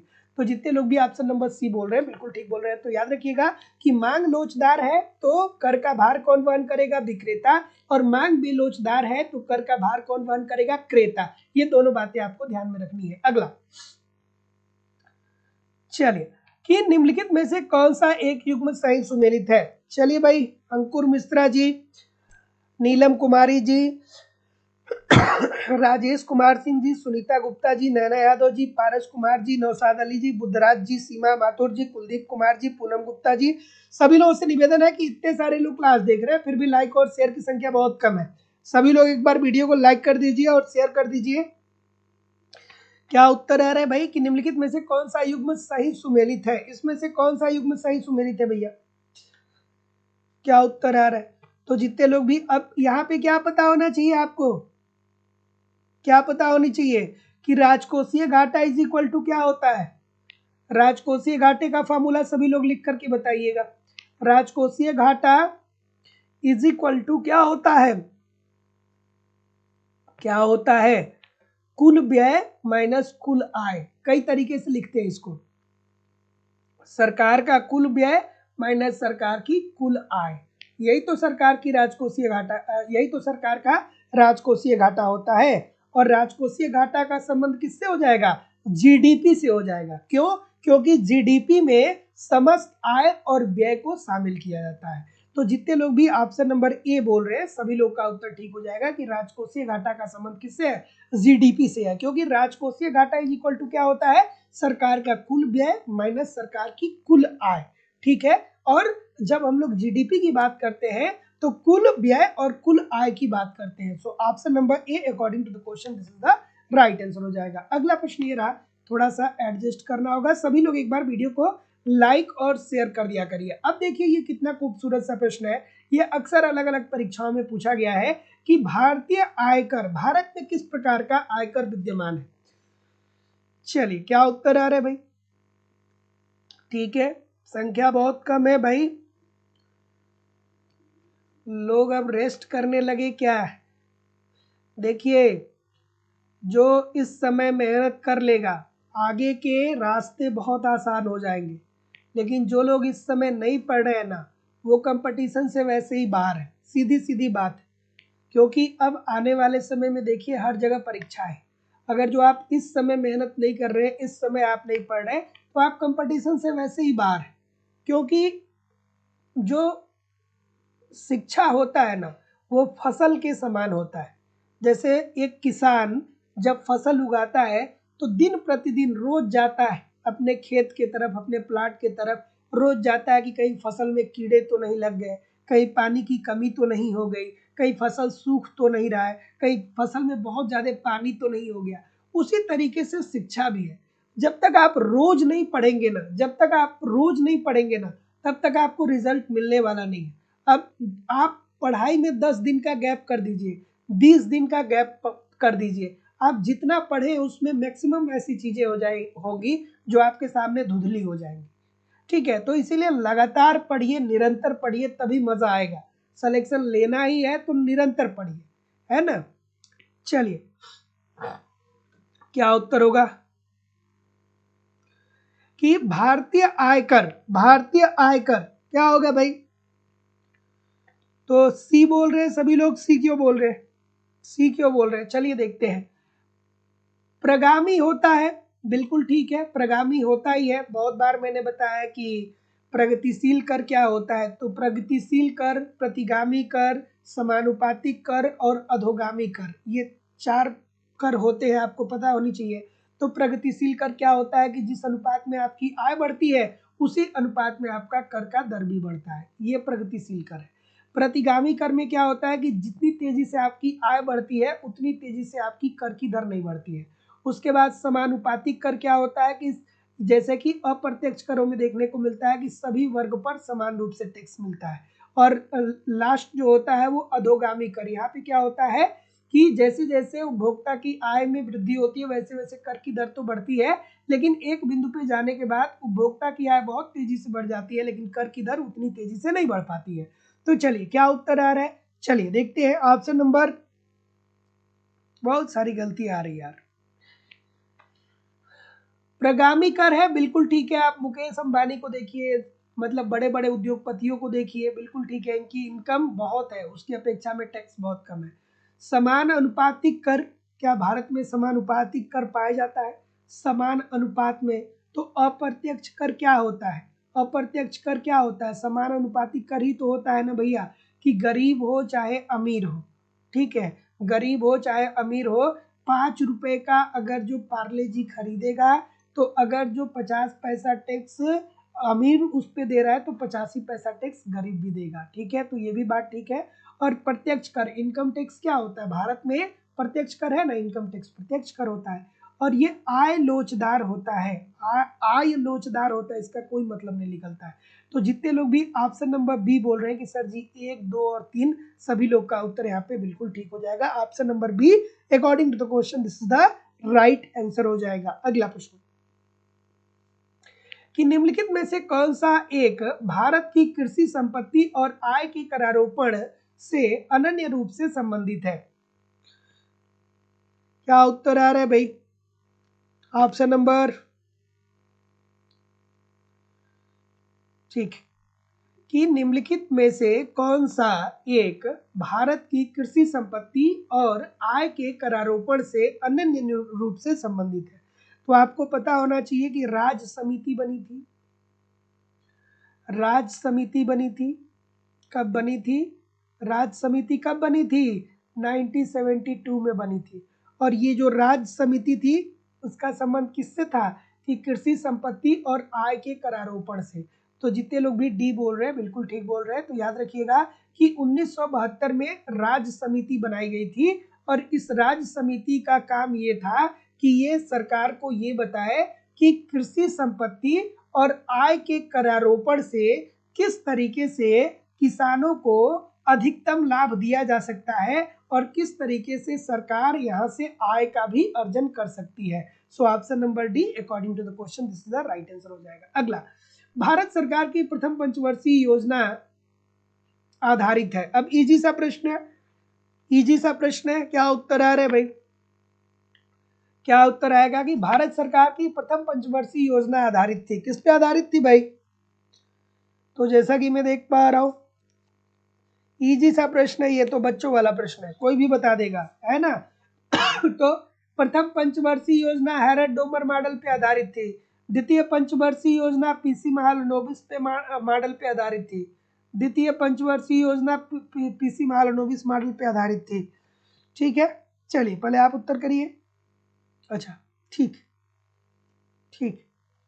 ऑप्शन नंबर, एक प्रश्न पूछा जाता है कि प्रथम पंचवर्षीय योजना में सबसे ज्यादा प्राथमिकता किस क्षेत्र पर दी गई थी? सभी लोग कमेंट करके थोड़ा बताओ तो कि, ठीक है, कि प्रथम पंचवर्षीय योजना जो हैरड डोमर मॉडल पे आधारित थी इसमें प्राथमिकता सबसे ज्यादा किस क्षेत्र पे दी गई थी? सभी लोग कमेंट करके बताइएगा।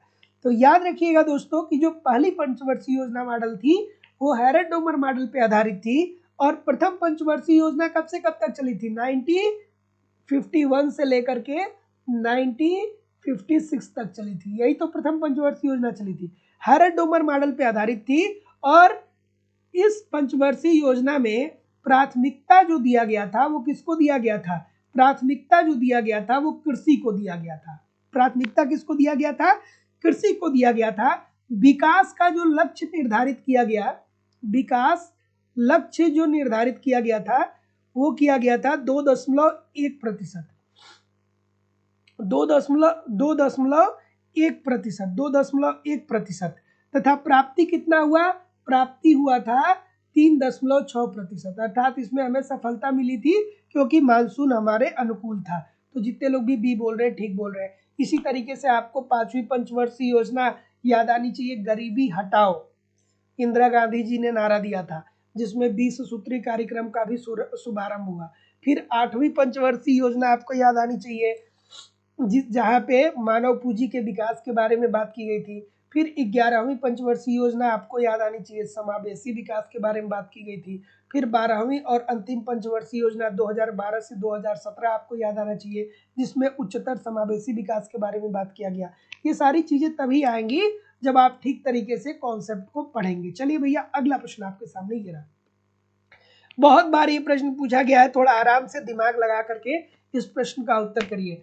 और दोस्तों आप लोगों की इकोनॉमिक्स की दूसरी क्लास लाइव स्टडी इलाहाबाद के मोबाइल एप्लीकेशन पे होती है जहां आपको इकोनॉमिक्स के अलग अलग बैच देखने को मिलते हैं और सभी बैचेस में आपको आपके सिलेबस के अनुसार इकोनॉमिक्स के सारे कंटेंट सिंपल सटीक साधारण भाषा में पढ़ाए जा रहे हैं। जैसे कि आपको आपके सिलेबस के अनुसार इकोनॉमिक्स की कंप्लीट थियरी पढ़ाई जा रही है, अर्थात कॉन्सेप्ट पढ़ाया जा रहा है, क्योंकि कॉन्सेप्ट पढ़ना बहुत जरूरी है। जब तक आपकी थियरी कंप्लीट नहीं होती है तब तक बहुत सारे प्रकार की कंफ्यूजन आपके दिमाग में बने रहते हैं। तो सिंपल सटीक और साधारण भाषा में कंप्लीट आपको थियरी पढ़ाई जाती है। इसके अतिरिक्त कंप्लीट आपको मेरी खुद की हैंड राइटिंग का मैं नोट्स आप लोगों को प्रोवाइड करा रहा हूं ताकि एक तरफ थियरी पढ़ते रहिए, दूसरी तरफ नोट्स के माध्यम से रिवीजन करते रहिए। आपको टेस्ट सीरीज भी दिया जा रहा है, आप समय समय पर टेस्ट दीजिए, अपना इवेल्युएशन करिए कि गलती कहाँ पे हो रही है, गलती क्यों हो रही है, उसमें सुधार करिए, फिर अगला टेस्ट दीजिए जिससे आपकी एक्यूरेसी बेहतर हो पाए। आपको प्रीवियस ईयर के क्वेश्चन पेपर भी दिए जा रहे हैं, डायरेक्टली इनडायरेक्टली बहुत सारे प्रश्न प्रीवियस ईयर से पूछे जाते हैं और करंट की भी क्लासेस आपकी करवाई जा रही है।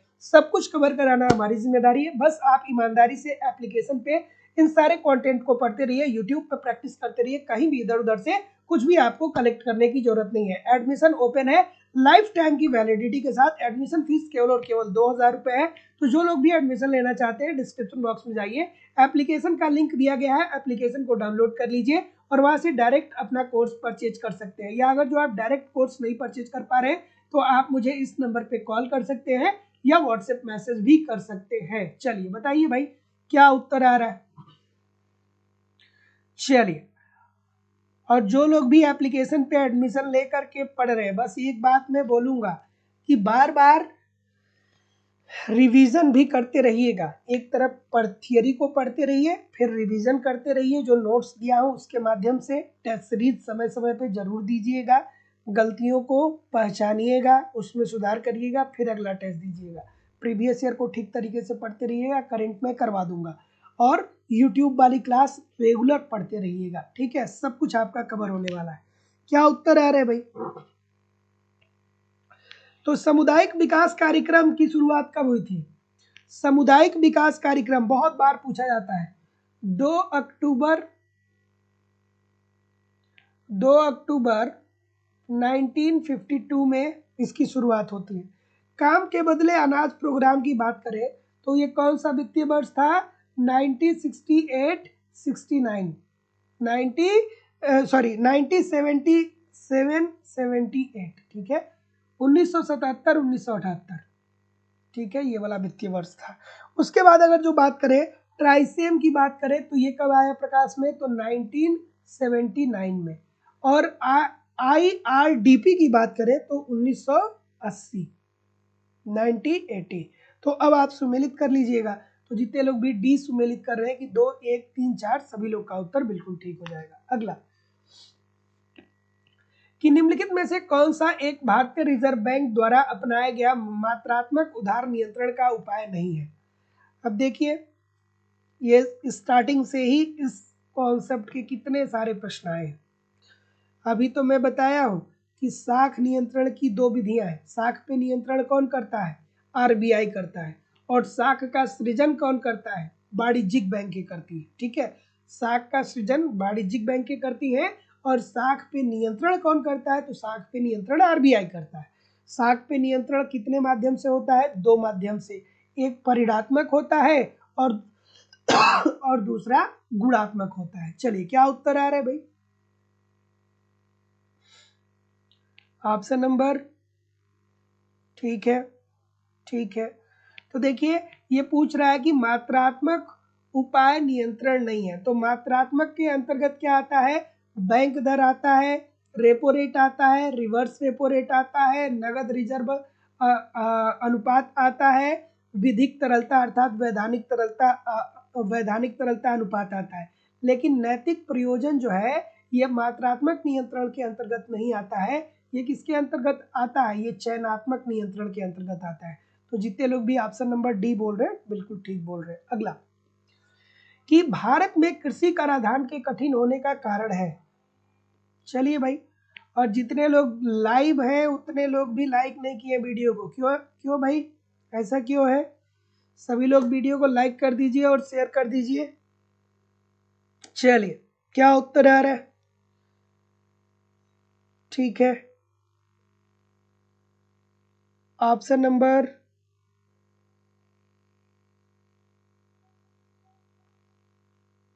चलिए क्या बोल रहे हैं? ठीक, क्या उत्तर आ रहा है? डी बोल रहे हैं। तो जितने लोग भी डी बोल रहे हैं कि कृषि कराधान अर्थात अगर तो देखिए कि अगर जो किसानों से कर वसूलना है तो क्यों ये बहुत कठिन काम है? कृषि कराधान क्यों बहुत कठिन है? किसानों से कर वसूलना क्यों बहुत कठिन है? तो सबसे पहले तो आपको दिमाग में आना चाहिए कि सर जी, जब कभी भी चुनाव होता है तो जो राजनीतिक पार्टियां होती है वो यही कहती है कि भैया हम जैसे ही पावर में आएंगे हम किसानों के का पूरा कर्जा माफ कर देंगे। तो जब हर पार्टियां ये चिल्लाती रहती है कि हम किसानों का कर्ज माफ कर देंगे, किसानों के ऊपर हम टैक्स नहीं लगने देंगे, तो ऐसी स्थिति में राजनीतिक इच्छा शक्ति की कमी होगी ही होगी। बिल्कुल ठीक है। लेकिन अगर जो किसानों से कर लेना है आपको, तो उसके लिए आपको कर्मचारी भी तो रखने होंगे। तो कर्मचारी रखने होंगे तो उस कर्मचारी को भी तो सरकार को पैसा देना होगा। तो पता चले कि 100 रुपये टैक्स के रूप में मिल रहा है किसी से और कर्मचारी जो है वो 1 लाख रुपये पर महीना ले रहा है। जैसे आपने अमीन को देखा होगा। अब तो हालांकि गांव में ये लोग नहीं आते हैं, लेकिन पहले आज से 15-20 साल पहले अमीन जो होता था वो गांव में जाता था और हर घरों पे जाता था और कहता था कि आपने नहर से या ट्यूबवेल से इतना पानी चलाया है, इतना पैसा आपको देना है। तो कर संग्रह में बढ़ता हुआ ऊपरी व्यय और राजनीतिक इच्छा शक्ति के साथ कृषि कराधान क्या है? कठिन है। सो ऑप्शन नंबर, जितने लोग भी डी बोल रहे हैं ठीक बोल रहे हैं। अगला, सूची 1 को सूची 2 के साथ सुमेलित करिए। एक प्रश्न पक्का आपके पेपर में किसी कोई भी एग्जाम आप दे रहे हैं, एक प्रश्न यहाँ से जरूर आपको मिलेंगे, क्योंकि ये 4 प्रश्न है। इस 4 में से एक प्रश्न आपके पेपर में जरूर देखने को मिलेंगे। थोड़ा आराम से बताइए इस प्रश्न का उत्तर, और सभी लोग वीडियो को लाइक और शेयर जरूर करते रहा करिए। क्या उत्तर आ रहा है भाई? चलिए ठीक है, एक सेकेंड।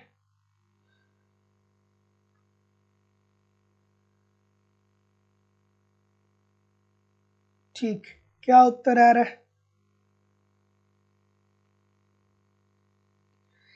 एक सेकेंड। और जो लोग भी एप्लीकेशन से कोर्स परचेज कर रहे हैं, कृपया आप अभी कॉल या व्हाट्सएप मैसेज न करिए, अभी आपको बैच में ऐड कर दिया जाएगा कुछ देर में।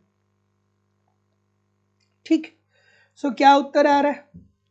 ऑप्शन नंबर, अच्छा ऑप्शन तो कुछ है ही नहीं। तो अगर जो VK RB राव की बात करें तो ये किससे संबंधित है? ये राष्ट्रीय आय के आकलन से संबंधित है ना, VK RB राव। ठीक है, जो राष्ट्रीय आय समिति बनी थी उसके ये सदस्य थे। ठीक है, तो VK RB राव राष्ट्रीय आय के आकलन से संबंधित है। चक्रवर्ती कमेटी की अगर जो बात करें तो चक्रवर्ती कमेटी किससे संबंधित है? विकास आयोजन से संबंधित है, विकास आयोजन से संबंधित है। ठीक है, और राजा चिल्लैया की बात करें तो राजकोषीय नीति से संबंधित है, राजकोषीय नीति से। और दांडेकर और रथ की बात करें तो ये निर्धनता आकलन से संबंधित है। तो जितने लोग भी 2 4 3 1 बोल रहे हैं, 2 4 3 1 जितने लोग भी बोल रहे हैं ठीक बोल रहे हैं। अगला, सूची 1 को सूची 2 के साथ सुमेलित करिए। चलिए भाई बताइए। अब देखिए, ऐसे प्रश्नों के लिए आपको प्रैक्टिस जरूरी होती है, इसलिए मैं बोलता हूं कि प्रैक्टिस तो जरूर करते रहा करिए। जितना जरूरी थियरी पढ़ना है उतना ही जरूरी प्रैक्टिस करना है, दोनों बहुत जरूरी है। चलिए, क्या उत्तर आ रहा है भाई? क्योंकि आप थियरी कितना भी पढ़ लीजिए, अगर जो प्रैक्टिस नहीं करेंगे तो इस प्रकार के प्रश्न, बहुत प्रश्न ऐसे होते हैं जिसमें आपकी स्मरण शक्ति लगती है ना, जिसमें लगता है कि आपको याद है चीजें कि नहीं। तो थोड़ा सा इस प्रकार के प्रश्नों की प्रैक्टिस बहुत जरूरी होती है। हाँ, ऑप्शन नंबर, भारतीय स्टेट बैंक की अगर जो बात करें तो भारतीय स्टेट बैंक ये कब प्रकाश में आता है और किस बैंक के स्थान पे आता है? इंपीरियल बैंक की स्थापना कब हुई थी? सभी लोग कमेंट करके बताइए। ठीक है, तो भारतीय स्टेट बैंक 1955 में। भारत में अगर जो हरित क्रांति की बात करें तो भारत में हरित क्रांति की शुरुआत 1966 में। भारत में हरित क्रांति के जन्मदाता कौन है? विश्व में हरित क्रांति के जन्मदाता कौन है? हरित क्रांति शब्द का प्रयोग सर्वप्रथम किसने किया था? ये सब कमेंट करके आप लोग मुझे बताइएगा। उसके बाद बैंक, 14 बैंकों का जो राष्ट्रीयकरण होता है वो 1969 में होता है, बिल्कुल ठीक है। और अगर जो फेरा की बात करें तो फेरा कब अस्तित्व में आया? विदेशी मुद्रा विनियामक अधिनियम ये कब आया? ये 1973 में आया, 1973 में आया। तो जितने लोग भी ऑप्शन नंबर क्या बोल रहे हैं, 2 3 4 5 सभी लोग का उत्तर बिल्कुल ठीक है। आगे बढ़ते हैं कि भारत में निम्नलिखित संस्थाओं की स्थापना का सही कालक्रम क्या है? और रोज क्लास होती है शाम को 7:10 पे मैं लाइव आ जाता हूँ। रोज आप लोग समय से क्लास ज्वाइन कर लिया करिए। अगर जो आपने ठान लिया है कि आपको सरकारी नौकरी चाहिए, आपको आपको पढ़ना है, तो अपनी पूरी ऊर्जा लगा दीजिए, क्योंकि जिंदगी में आप वही प्राप्त करते हैं जहाँ पे सबसे ज़्यादा ऊर्जा आप लगाते हैं। ठीक है, तो अगर जो आपको रिक्वायरमेंट है, सबसे ज़्यादा रिक्वायरमेंट है कि हमें नौकरी करनी है, तो जब नौकरी करनी है तो नौकरी प्राप्त करने के लिए सबसे ज़्यादा समय आपको बिताना होगा।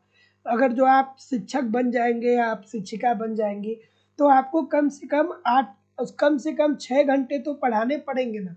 तो जब स्कूल में 6 घंटे आपको पढ़ाने पड़ेंगे तो वहाँ आप कैसे समय निकालेंगे अगर जो आप यहाँ पे 6 घंटे नहीं पढ़ रहे हैं? तो 6 घंटे अगर जो आप पढ़ नहीं पा रहे हैं तो पढ़ा कैसे पाएंगे? तो अगर जो आपको शिक्षक बनना है तो उस अनुसार अपने आप को आप मैनेज करिए, अपने आप को ढालिए, है ना, मेहनत करिए। बिना मेहनत की जिंदगी में किसी को भी कुछ नहीं मिला है, आपको भी नहीं मिलेगा। बिना मेहनत के किसी को कुछ नहीं मिला है और आपको भी नहीं मिलेगा। और सच्ची मेहनत जिसने किया है, जिसने सही रूप में मेहनत किया है, उसका हाथ कभी खाली भी नहीं रहा। आज जितने भी सक्सेसफुल लोग हैं, जिसको भी आप अपनी ज़िंदगी में देखते होंगे कि ये बड़ी सक्सेसफुल है, तो आप एक बार ये भी देखिएगा कि उसने मेहनत कितना किया, है ना। तो अगर जो आप दृढ़ता के साथ, सच्ची लगन के साथ मेहनत करते हैं तो ज़िंदगी में कोई भी, किसी भी तरीके से आप असफल नहीं हो सकते। बस लगातार मेहनत जारी रखिए, तब तक जारी रखिए जब तक सफलता मिल नहीं जाती है। निश्चित तौर पे सफलता मिलेगी।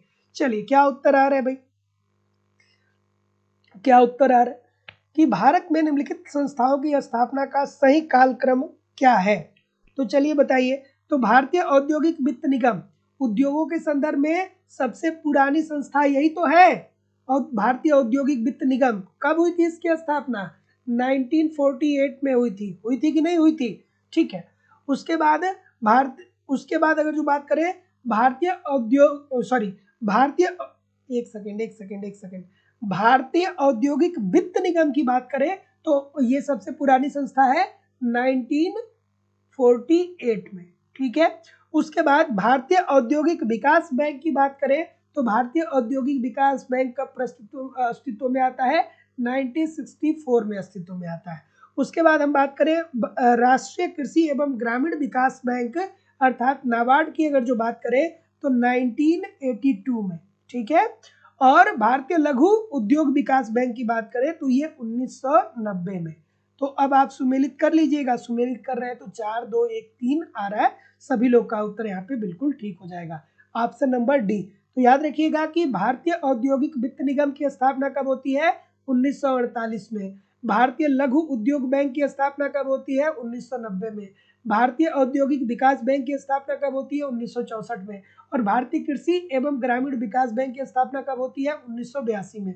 सो जितने लोग भी डी बोल रहे हैं सभी लोग का उत्तर ठीक हो जाएगा। अगला थोड़ा सा एडजस्ट करना होगा, और आज का सेशन 1-2 बार जरूर देखिएगा, क्योंकि कथन कारण वाले प्रश्न मैं जानबूझ के आज के सेशन में थोड़े से ज्यादा लेकर के आया हूं, क्योंकि आने वाले समय में इसका वेटेज आपकी परीक्षा में बढ़ने वाला है ना।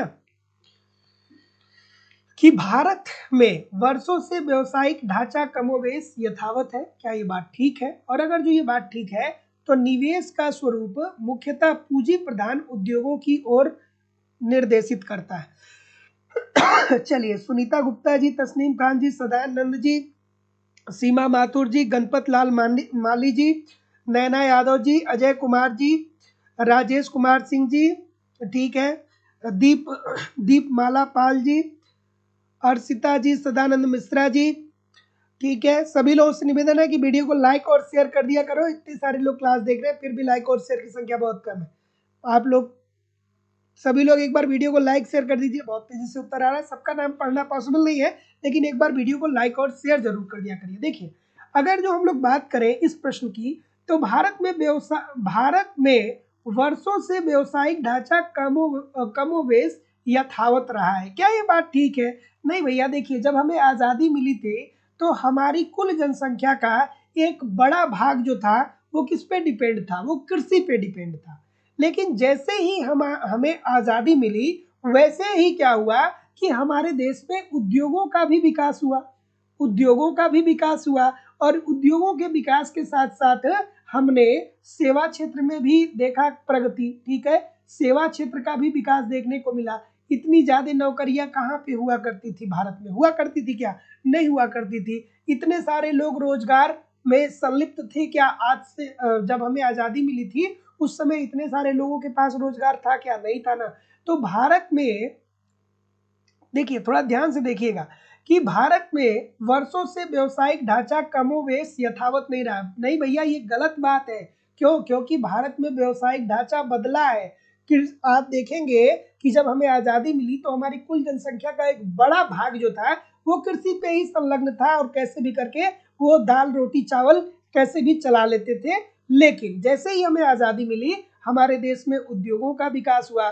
जब उद्योगों का विकास हुआ तो सेवा क्षेत्र का भी विकास हुआ, ठीक है। आजादी के पहले ऐसा बिल्कुल नहीं था, तो ये बात तो गलत हो जाएगी। और निवेश का स्वरूप मुख्यतः पूंजी प्रधान उद्योगों की ओर निर्देशित है, ये खूबसूरत सी बात है। बिल्कुल ठीक है भाई, ये बात सही है। अगर जो आप निवेश को बढ़ा रहे हैं तो निवेश का मतलब क्या होता है? निवेश आप किस रूप में करते हैं? आप मुद्रा के रूप में ही करते हैं ना, पूंजी के ही रूप में करते हैं ना। तो निवेश आप क्या कर रहे हैं? पूंजी प्रधान उद्योगों को आप बढ़ा रहे हैं, पूंजी प्रधान उद्योगों को आप बढ़ा रहे हैं, ताकि जब पूंजी प्रधान उद्योगों का विकास होगा तो हमारे देश की टेक्नोलॉजी बेहतर होगी। तो जितने लोग भी डी बोल रहे हैं कि ए गलत है, आर सही है, सभी लोग का उत्तर ठीक है। अगला प्रश्न है कि भारत में भूमि की उत्पादकता कम है, क्या ये बात ठीक है? और अगर जो ये बात ठीक है तो छोटे किसान अधिक उत्पादन करने के लिए प्रेरित नहीं किए जाते। खूबसूरत सा प्रश्न है। और डिस्क्रिप्शन बॉक्स में लाइव स्टडी इलाहाबाद के मोबाइल एप्लीकेशन का लिंक है, एप्लीकेशन को डाउनलोड कर लीजिए। डिस्क्रिप्शन बॉक्स में लाइव स्टडी इलाहाबाद के व्हाट्सएप चैनल का लिंक है, व्हाट्सएप चैनल को ज्वाइन कर लीजिए। डिस्क्रिप्शन बॉक्स में लाइव स्टडी इलाहाबाद के टेलीग्राम चैनल का लिंक है, टेलीग्राम चैनल को आप ज्वाइन कर लीजिए, ताकि वहाँ पे सारी इंफॉर्मेशन आपको मिलती रहे। ये देखिए कितना खूबसूरत सा प्रश्न है, मजा आ जाएगा इस प्रश्न को करके। इकोनॉमिक्स एक ऐसा सब्जेक्ट है कि अगर एक बार समझ लिए फिर बहुत मजा आने वाला है, बहुत मजा आने वाला है। अब देखिए, भारत में भूमि की उत्पादकता कम है, क्या ये बात ठीक है? क्या ये बात ठीक है? हाँ सर, बिल्कुल बात ये ठीक है। अगर जो आप इंग्लैंड की बात करेंगे, आप अमेरिका की बात करेंगे, तो उनकी उत्पादकता देखेंगे और हमारी उत्पादकता देखेंगे तो हमारी उत्पादकता बहुत कम है। हमारे पास भले से हमारे पास भूमि की मात्रा ज्यादा है, लेकिन चूंकि टेक्नोलॉजी में पिछड़े होने के कारण हम अपनी उत्पादकता को नहीं बढ़ा पा रहे, कृषि में यांत्रिकरण हम नहीं ला पा रहे हैं। इस वजह से भारत में भूमि की उत्पादकता कम है। क्यों? क्योंकि एक तरफ तो हम टेक्नोलॉजी में पिछड़े हैं और दूसरी तरफ हमारे देश में निरक्षरता व्यापक पैमाने पे विद्यमान है।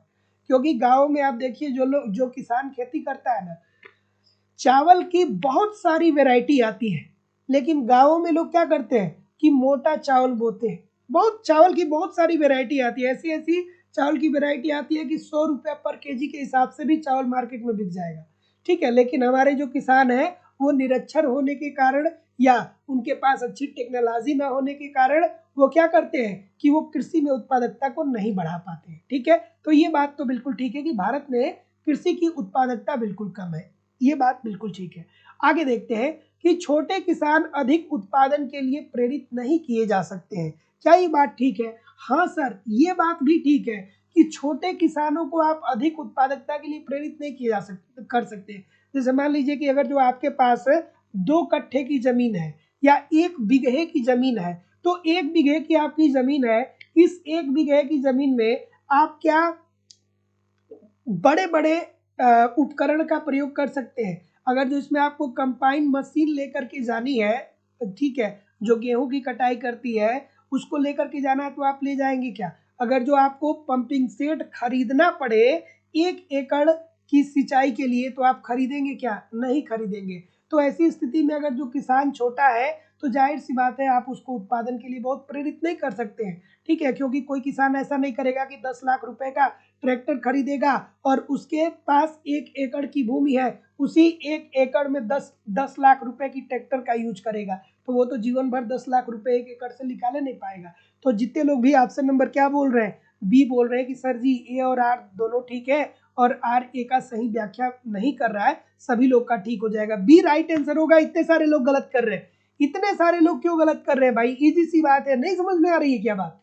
तो भारत में भूमि की उत्पादकता कम है, जाहिर सी बात है भाई, यहाँ पे निरक्षरता ज्यादा है, टेक्नोलॉजी बहुत उच्च है नहीं, तो उत्पादकता तो कम ही है, ठीक है। और छोटे किसान अधिक उत्पादन के लिए प्रेरित नहीं किए जा सकते हैं, बात ये भी ठीक है, क्योंकि कृषि में यांत्रिकरण संभव नहीं है, कृषि में यांत्रिकरण संभव नहीं है। तो जितने लोग भी बी बोल रहे हैं सभी लोग का उत्तर बिल्कुल ठीक हो जाएगा। अगला, कि कोई व्यवसाय प्रतिष्ठान प्रतिस्पर्धा बाजार में कीमत प्राप्त करते हैं, क्या ये बात ठीक है? और अगर जो ये बात ठीक है तो कारण दिया गया है कि कीमत का निर्धारण उद्योग के कुल मांग वक्र के पूर्ति वक्र से प्रतिच्छेदन बिंदु द्वारा होता है। कितना खूबसूरत सा प्रश्न है। अगर जो पूर्ण प्रतियोगिता को पढ़ा होगा तो इस प्रश्न को देखने की जरूरत ही नहीं पड़ेगी। पूर्ण प्रतियोगिता को आपने अगर जो पढ़ा होगा तो इस प्रश्न को बहुत ज्यादा समझने की जरूरत ही नहीं होगी। क्यों नहीं होगी? क्योंकि आपको पता होना चाहिए कि ये रहा उद्योग। पूर्ण प्रतियोगिता के अंतर्गत पूर्ण प्रतियोगिता क्या होता है? पूर्ण प्रतियोगिता बाजार की एक ऐसी स्थिति होती है जिसमें बहुत सारे क्रेता होते हैं, बहुत सारे विक्रेता होते हैं, समरूप वस्तु का उत्पादन होता है। अगर जो पूर्ण प्रतियोगिता की बात करें, पूर्ण प्रतियोगिता की बात करें तो पूर्ण प्रतियोगिता में क्या होता है? अनेक क्रेता अनेक विक्रेता, अनेक क्रेता व अनेक विक्रेता होते हैं, मतलब बहुत सारे खरीदने वाले होते हैं और बहुत सारे बेचने वाले होते हैं। समरूप वस्तु का उत्पादन होता है, जैसे एक जैसी वस्तुओं का उत्पादन होता है। क्रेता और विक्रेता को बाजार का ज्ञान होता है, बिल्कुल ठीक है। मांग व पूर्ति की शक्तियों के आधार पर कीमतों का निर्धारण उद्योग के माध्यम से होता है, ये भी बात आपको पता होनी चाहिए। और पूर्ण प्रतियोगिता के अंतर्गत कोई एक फर्म कीमत पर कोई असर नहीं डाल सकती है। पूर्ण प्रतियोगिता के अंतर्गत चूंकि कीमतों का निर्धारण मांग व पूर्ति की शक्तियों के आधार पर उद्योग के द्वारा होता है, तो इस वजह से कोई एक फर्म कीमतों पर असर नहीं डाल सकती है। तो मैं क्या बता रहा था कि पूर्ण प्रतियोगिता के अंतर्गत कीमतों का निर्धारण मांग और पूर्ति की शक्तियों के आधार पर उद्योग के द्वारा होता है।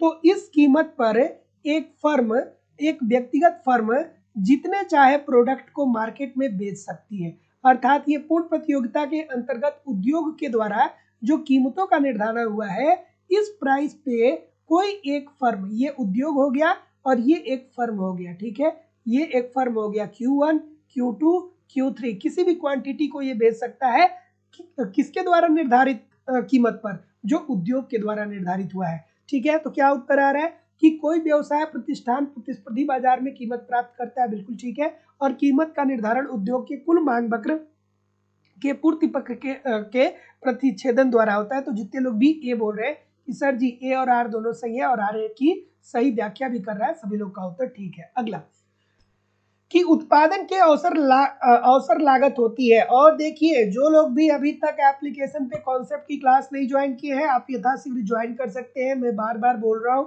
कि यार देखिए, थियरी पढ़ना बहुत जरूरी है। जब तक आप थियरी नहीं पढ़ेंगे ना, तब तक बहुत सारी ऐसी चीजें होती हैं जो डायरेक्ट ऑब्जेक्टिव क्वेश्चन के माध्यम से नहीं समझाई जा सकती है। तो आपको आपके सिलेबस के अनुसार कंप्लीट थियरी पढ़ाई जा रही है, कंप्लीट आपको नोट्स दिया जा रहा है, टेस्ट सीरीज, प्रीवियस ईयर के क्वेश्चन पेपर और करंट सारी चीजें आपको प्रोवाइड की जा रही है लाइफ टाइम की वैलिडिटी के साथ। ईमानदारी से इन सारे कंटेंट को एप्लीकेशन पे फॉलो करते रहिए। 1.5-2 घंटे एप्लीकेशन पे पढ़िए, 1.5-2 घंटे यूट्यूब पे पढ़िए, सब कुछ आपका कवर होने वाला है। तो जो लोग भी एडमिशन लेना चाहते हैं, डिस्क्रिप्शन बॉक्स में जाइए, एप्लीकेशन का लिंक दिया गया है, एप्लीकेशन को डाउनलोड करके वहां से डायरेक्ट आप कोर्स को परचेज कर सकते हैं। या अगर जो आप वहां से डायरेक्ट कोर्स को नहीं परचेज कर पा रहे हैं, तो आप मुझे इस नंबर पे कॉल कर लीजिए या व्हाट्सएप मैसेज कर लीजिए। इस प्रश्न को देख करके किस अर्थशास्त्री की याद आई? सॉरी, इस प्रश्न को देख करके किस अर्थशास्त्री की याद आई? अवसर लागत की बात किसने किया था भाई? कोई बताएगा? अवसर लागत की बात किसने किया था? कोई कमेंट करके बताएगा? बताओ भाई, सभी लोग बताओ, सभी लोग बताइए। ठीक है, ठीक ठीक है। तो देखिए, अवसर लागत की बात किसने किया था? हैबरलर ने किया था। किसने किया था? हैबरलर ने।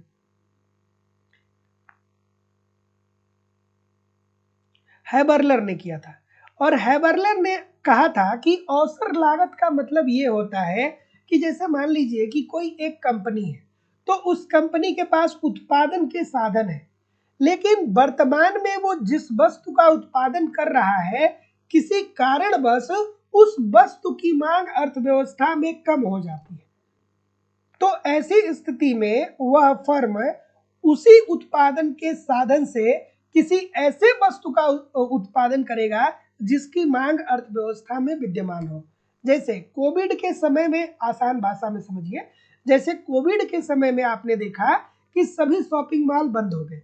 जब शॉपिंग मॉल बंद हो गए तो कपड़ा बनाने वाली जो कंपनियां थी, उनके पास उत्पादन के तो साधन थे, लेकिन उनकी वस्तुओं की मांग अर्थव्यवस्था में घट गई। तो अब इन्होंने क्या किया कि देखा कि भैया ठीक है, हमारे पास टेक्नोलॉजी तो है, लेकिन हमारे वस्तु की मांग, कपड़े की मांग अर्थव्यवस्था में नहीं है। तो उन्होंने देखा किस चीज की मांग है, तो उन्होंने देखा कि मास्क की मांग है। मास्क की मांग है। तो बड़ी बड़ी कंपनियों ने, बहुत बड़ी बड़ी कंपनियों ने कपड़ा बनाने की जगह पे मास्क बनाना प्रारंभ किया। और मास्क बना करके उन्होंने क्या किया कि मास्क को बेच करके उन्होंने बहुत सारा लाभ कमाया। तो यही होता है अवसर लागत। तो अवसर लागत की अवधारणा किसने दिया था? हैबरलर ने दिया था। अवसर लागत होता क्या है? तो मान लीजिए कि कोई एक कंपनी है या कोई एक फर्म है, वो किसी वस्तु का उत्पादन कर रही है, लेकिन जिस वस्तु का वो उत्पादन कर रही है, ऑटोमेटिक अर्थव्यवस्था में उसकी मांग नीचे गिर जाए, मतलब उसकी मांग हो ही ना, तो वो फर्म अपने उन्हीं उत्पादन के साधनों से किसी ऐसे वस्तु का उत्पादन करेगा जिसकी मांग अर्थव्यवस्था में विद्यमान होगी। इसे ही अवसर लागत कहा जाता है। तो जितने लोग भी ऑप्शन नंबर सी बोल रहे हैं कि वह जो कुछ सर्वोत्तम विकल्प प्रयोग में अर्जित कर सकता है। अगला, यदि कोई विक्रेता विशेष किसी पूर्ण प्रतियोगिता बाजार में अपनी बिक्री 2 गुना करना चाहता है, तो उसे क्या करना चाहिए? देखिए कितना खूबसूरत सा प्रश्न। सभी लोग लाइक और शेयर तो कर दिया करिए। सुनीता गुप्ता जी, सीमा माथुर जी, बुद्धराज जी, राम सुख चक्रवर्ती जी, ठीक है, अजय जी, राजेश कुमार सिंह जी, गणपत लाल माली जी, पारस कुमार जी, ठीक है, भगवंती जी, मालती सोलंकी जी, जितने लोग भी जुड़े यार सभी लोग वीडियो को लाइक और शेयर कर दीजिए। अब देखिए कितना खूबसूरत सा प्रश्न है, कितना खूबसूरत सा प्रश्न है। अभी आपको मैंने बताया कि पूर्ण प्रतियोगिता के अंतर्गत कीमतों का निर्धारण मांग और पूर्ति की शक्तियों के आधार पे उद्योग करता है। पूर्ण प्रतियोगिता के अंतर्गत कीमतों का निर्धारण मांग व पूर्ति की शक्तियों के आधार पे उद्योग करता है, और इसी कीमत पे, इसी प्राइस पे एक फर्म जितने चाहे प्रोडक्ट को मार्केट में बेच सकती है। कोई एक फर्म जितने चाहे प्रोडक्ट को मार्केट में बेच सकती है। ठीक है, तो अब बताइए अब क्या करना होगा भाई, अब क्या करना होगा? ठीक है, सब गलत कर रहे हैं। कहाँ दिमाग है? बी वालों दिमाग कहाँ है? बी वालों जितने भी बी बोल रहे हो, आपका दिमाग कहाँ है? नहीं कंसंट्रेट हो पा रहा है दिमाग? हाँ, बी क्यों बोल रहे हो भाई? बी क्यों बोल रहे हैं? अभी तो मैं आपको 3-4 बार बताया हूं कि पूर्ण प्रतियोगिता के अंतर्गत कोई एक फर्म के हाथ में कुछ नहीं होता है। उसके हाथ में एक ही बात होती है कि पूर्ण प्रतियोगिता के अंतर्गत कीमतों का निर्धारण मांग व पूर्ति की शक्तियों के आधार पर उद्योग ने जो कीमत निर्धारित किया है, उसी कीमत पर एक व्यक्तिगत फर्म जितने प्रोडक्ट को चाहे मार्केट में बेच सकती है। ठीक है, तो अब देखिए पूर्ण प्रतियोगिता के अंतर्गत अगर जो कोई विक्रेता अपनी बिक्री को 2 गुना करना चाहे, अपनी वस्तुओं की बिक्री को बढ़ाना चाहे, तो जाहिर सी बात है कि वह सिर्फ बिक्री के लिए 2 गुनी मात्रा रखेगा, अर्थात उसे प्रोडक्ट को मार्केट में 2 गुना रखना पड़ेगा। इजी सी बात है। तो वही कीमत का निर्धारण मांग व पूर्ति की शक्तियों के आधार पर उद्योग जो करता है, उसी कीमत पर एक फर्म अगर जो 2 गुना वस्तुओं को बेचना चाहेगा तो वो 2 गुना वस्तु को रखेगा, 4 गुना बेचना चाहेगा तो वो 4 गुना रखेगा, 10 गुना बेचना चाहेगा तो 10 गुना रखेगा, तभी हो पाएगा। वैसे वो कोई इम्पैक्ट नहीं डाल पाएगा बाजार पे। अगला प्रश्न है कि पूर्ण प्रतियोगी बाजार में फर्म के औसत और सीमांत आय वक्र संपाती होते हैं। क्यों होते हैं भाई? क्या उत्तर आ रहा है? ऑप्शन नंबर, तो ये भी तो इजी सी बात है, अभी तो मैंने आपको बताया था। अभी तो मैं आपको बताया कि पूर्ण प्रतियोगिता के अंतर्गत कीमतों का निर्धारण मांग व पूर्ति की शक्तियों के आधार पे एक उद्योग के द्वारा होता है। ठीक है, और मांग व पूर्ति की शक्तियों के आधार पे उद्योग जिन कीमतों का निर्धारण करता है, जिस प्राइस का निर्धारण करता है, इसी प्राइस पे एक फर्म जितने चाहे प्रोडक्ट को मार्केट में बेच सकती है। क्वांटिटी 1, क्वांटिटी 2, क्वांटिटी 3, अर्थात Q1, Q2, Q3 और Q4। ठीक है, तो फर्म क्या होती है? कीमत ग्राही होती है। तो जितने लोग भी ए बोल रहे हैं सभी लोग का उत्तर यहाँ पे बिल्कुल ठीक हो जाएगा। पूर्ण प्रतियोगिता के अंतर्गत कीमतों का निर्धारण मांग व पूर्ति की शक्तियों के आधार पर उद्योग के द्वारा होता है, और पूर्ण प्रतियोगिता में कोई एक फर्म कीमत पर कोई असर नहीं डाल पाती है, वो कीमत को स्वीकार करने वाली होती है। ऑप्शन नंबर ए। अगला, कि निम्नलिखित में से कौन सा एक लगान संबंधी रिकार्डो के सिद्धांत में सीमांत भूमि की अवधारणा को निर्दिष्ट करता है? खूबसूरत सा प्रश्न। चलिए भाई, तो अब देखिए यहाँ पे आपको फिर वही बात होनी चाहिए कि रिकार्डो का लगान सिद्धांत आपको याद होना चाहिए। तो लगान का प्रतिष्ठित सिद्धांत किसे कहा जाता है? रिकार्डो के सिद्धांत को कहा जाता है। लगान का प्रतिष्ठित सिद्धांत किस सिद्धांत को कहा जाता है? रिकार्डो के लगान सिद्धांत को। रिकार्डो साहब ने क्या बोला? रिकार्डो साहब ने कहा कि देखिए भैया, भूमि की उर्वरा शक्ति अलग अलग होती है, भूमि की उर्वरा शक्ति अलग अलग होती है। जो भूमि जितना उर्वरक होगी वो उतना लगान देगी, जो भूमि उर्वरक होगी वो लगान देगी, जो भूमि उर्वरक नहीं होगी वो लगान नहीं देगी। अर्थात जो भूमि उर्वरक होगी उसे अधिसीमांत भूमि बोला जाएगा, जो भूमि उर्वरक होगी उसे अधिसीमांत भूमि बोला जाएगा, और अधिसीमांत भूमि उर्वरक होगी अर्थात ये भूमि लगान देगी। ठीक है, लगान देगी अर्थात ये भूमि उपजाऊ होगा। और वही दूसरी तरफ उन्होंने बोला कि ऐसी भूमि जो उर्वरक नहीं होगी वो लगान नहीं देगी, अर्थात उसे उन्होंने सीमांत भूमि बोला। तो सीमांत भूमि ऐसी भूमि होती है जो उर्वरक नहीं होती है, जिसे बंजर भूमि हो गया, जैसे तालाब हो गया, इसको इन्होंने कहा, इसको इन्होंने सीमांत भूमि कहा। तो सीमांत भूमि ऐसी भूमि होती है जो उर्वरक नहीं होती है, अर्थात ये लगान नहीं देंगी, लगान नहीं देगी। ठीक है, उसके बाद आपको रिकार्डो साहब में क्या याद आना चाहिए, इन्होंने कहा कि भूमि की पूर्तियां बेलोचदार है। भूमि की पूर्ति क्या है, पूर्तियां बेलोचदार है, भूमि की पूर्ति को नहीं बढ़ाया जा सकता है। ठीक है, भूमि को उन्होंने क्या कहा कि भूमि जो है वो सीमित मात्रा में विद्यमान है और एक समय ऐसा आएगा कि अर्थव्यवस्था स्थिर अवस्था में पहुंच जाएगी। क्यों, क्योंकि कृषि योग्य भूमि बचेगा ही नहीं, और कृषि योग्य भूमि बचेगा ही नहीं तो देश में उत्पादन नहीं होगा, और उत्पादन नहीं होगा तो देश स्थिर अवस्था में पहुंच जाएगा। ये सारी बातें आपको याद होनी चाहिए। तो जितने लोग भी बी बोल रहे हैं कि वह लगान रहित भूमि है क्योंकि वह उत्पादन के ऊपर कोई अधिशेष उत्पन्न नहीं करता, अर्थात यही सीमांत भूमि की मैं बात कर रहा था कि वह लगान रहित भूमि है क्योंकि वह उत्पादन लागत के ऊपर कोई अधिशेष उत्पन्न नहीं करता है। अगला कि फ्रैंक नाइट के अनुसार लाभ। अब देखिए, फ्रैंक नाइट साहब एक अर्थशास्त्री हुए और उन्होंने एक बहुत ही खूबसूरत सी बात कही थी। कौन सी बात कही थी, थोड़ा बताइए मुझे कमेंट करके।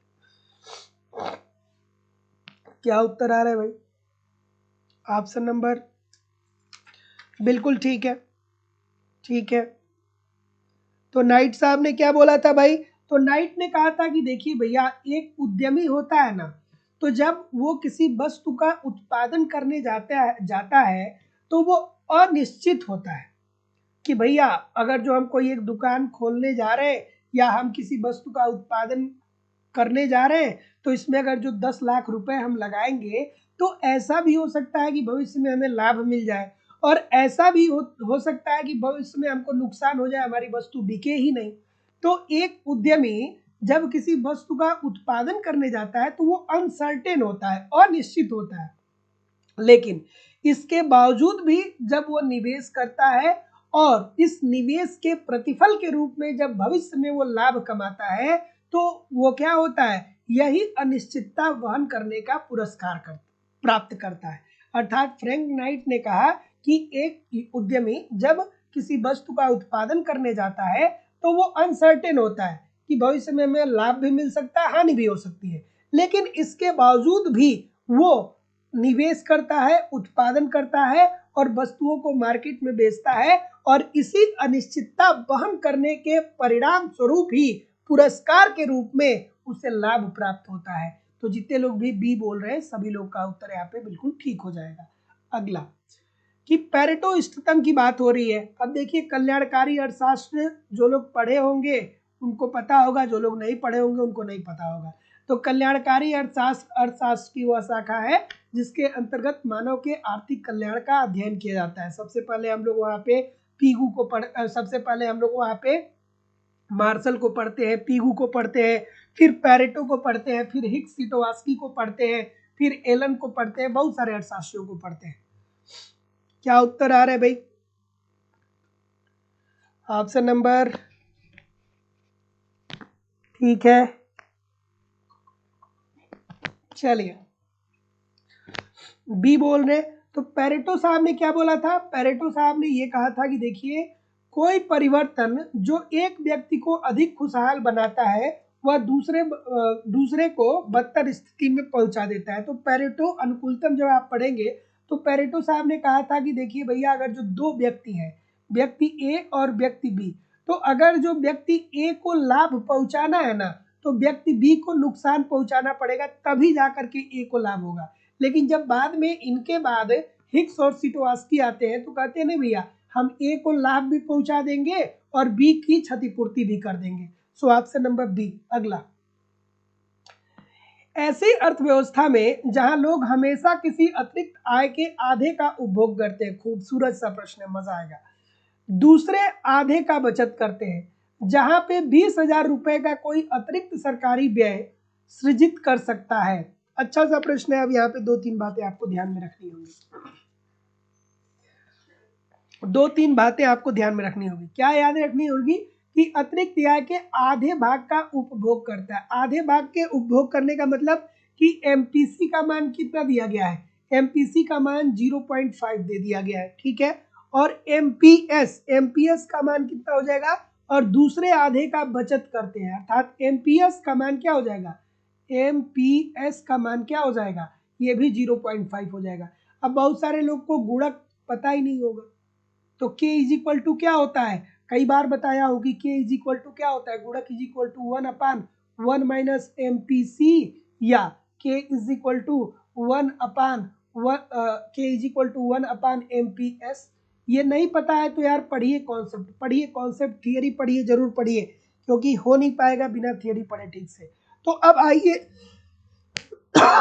इसी फॉर्मूले में इसको रखते हैं, तो k इज इक्वल टू क्या होगा, 1/1 माइनस एमपीसी, ठीक है, और एमपीसी का मान कितना दिया है 0.5, तो k is equal to 1/1 minus 0.5, तो k का मान यहाँ से निकाल लेंगे, तो k का मान क्या आ जाएगा 1/0.5, तो इस k का मान क्या आ जाएगा 2 आ जाएगा, k का मान कितना आ जाएगा 2 आ जाएगा। और अब यहाँ से ये क्या पूछ रहा है कि अतिरिक्त सरकारी व्यय सृजित कर सकता है, तो अतिरिक्त व्यय से सृजित आय आपको निकालना है, अतिरिक्त व्यय से सृजित आय, ये क्या हो जाएगा, तो ये हो जाएगा कि कितना ये दिया गया है 20,000 दिया गया है ना, तब 20,000 और के का मान कितना है 2 है, तो 20,000 गुणा 2 अर्थात कितना आ जाएगा 40,000, ठीक है, 40,000 रुपए की अतिरिक्त आय। अब ऐसे प्रश्नों के लिए यार थियरी पढ़िए, क्योंकि ये प्रश्न आपको या तो कंपटीशन में बाहर कर देंगे या तो आपको कंपटीशन में बहुत आगे लेकर के जाएंगे। चलिए अगला प्रश्न आपके सामने ये रहा कि सोलो द्वारा प्रतिपादित 9 क्लासिकी समृद्धि मॉडल में निम्नलिखित में से किसको मानकर चला गया है। अब 9 क्लासिकल मॉडल की मान्यता आपको पता होनी चाहिए, नहीं पता है तो पढ़िए भाई, जहाँ पे आप लोग पढ़ते हैं किसको किसको पढ़ते हैं, जहाँ पे हैरल्ड डोमर को पढ़ते हैं, जहाँ पे आप लोग जेएस मिल को पढ़ते हैं, वहीं पे तो आगे चल के हम लोग सोलो को भी पढ़ते हैं ना, तो सोलो का 9 क्लासिकल मॉडल ये पढ़ाया गया है एप्लीकेशन पे। जो लोग भी एडमिशन लिए हैं आप जाइए अपने फोल्डर में जाइए और वहाँ पे ये क्लास होगी, इसको ठीक तरीके से देख लीजिएगा, ठीक है। तो अगर जो ठीक है, जब हैरल्ड डोमर मॉडल को हम लोग पढ़ते हैं उसी के बाद इसको पढ़ते हैं, देखिए ठीक है। तो जो सोलो मॉडल था वो हैरल्ड डोमर का ही विस्तृत रूप था, ठीक है, हैरल्ड डोमर की मान्यताओं को ही सोलो साहब ने लेकर के चला था, और इनकी मान्यताएं क्या थी, इनकी मान्यता थी कि अर्थव्यवस्था में पूर्ण रोजगार है, अर्थव्यवस्था में क्या है पूर्ण रोजगार है और बंद अर्थव्यवस्था है। और दूसरी मान्यता क्या थी कि जनसंख्या की वृद्धि दर दी गई है और उत्पादन फलन जो होते हैं वो सजाती होते हैं, तकनीकी प्रगति को इन्होंने भी स्थिर माना था। तो क्या उत्तर होगा भैया, स्थिर जनसंख्या समृद्धि, ये बात बिल्कुल ठीक है। और परिवर्ती पूंजी अनुपात, इसकी भी बात ये करते हैं। तो जितने लोग भी डी बोल रहे हैं कि सर जी 2 और 3 सही होगा, सभी लोग का उत्तर यहाँ पे बिल्कुल ठीक हो जाएगा। परिवर्तित बचत दर की ये बात नहीं करते हैं। तो जितने लोग भी ऑप्शन नंबर क्या बोल रहे हैं, जितने लोग भी ऑप्शन नंबर डी बोल रहे हैं ठीक बोल रहे हैं। अगला कि अवमूल्यन की सफलता के लिए मार्शल लर्नर की शर्त पूरी होनी चाहिए और अवमूल्यन के फलस्वरूप निर्यात महंगे और आयात सस्ते होते हैं। अब मार्शल लर्नर की अगर जो शर्त की बात करें तो आपको याद होना चाहिए, आपको पता होना चाहिए, नहीं पता है तो यार पता करिए, ठीक है। आपको 3 कंडीशन EX प्लस EM जब क्या होते हैं ग्रेटर देन 1 होता है, ठीक है। दूसरा EX प्लस EM जब इज इक्वल टू 1 होता है, और EX प्लस EM जब लेस देन 1 के होता है। ये 3 कंडीशन होती है भाई मार्शल लर्नर को अगर जो आप पढ़ेंगे तो। चलिए क्या उत्तर आ रहा है भाई, तो ये वाली जो कंडीशन है वो क्या करेगी, वो अर्थव्यवस्था को लाभ पहुंचाएगी, अर्थात व्यापार से अर्थव्यवस्था को क्या होगा लाभ होगा, ठीक है।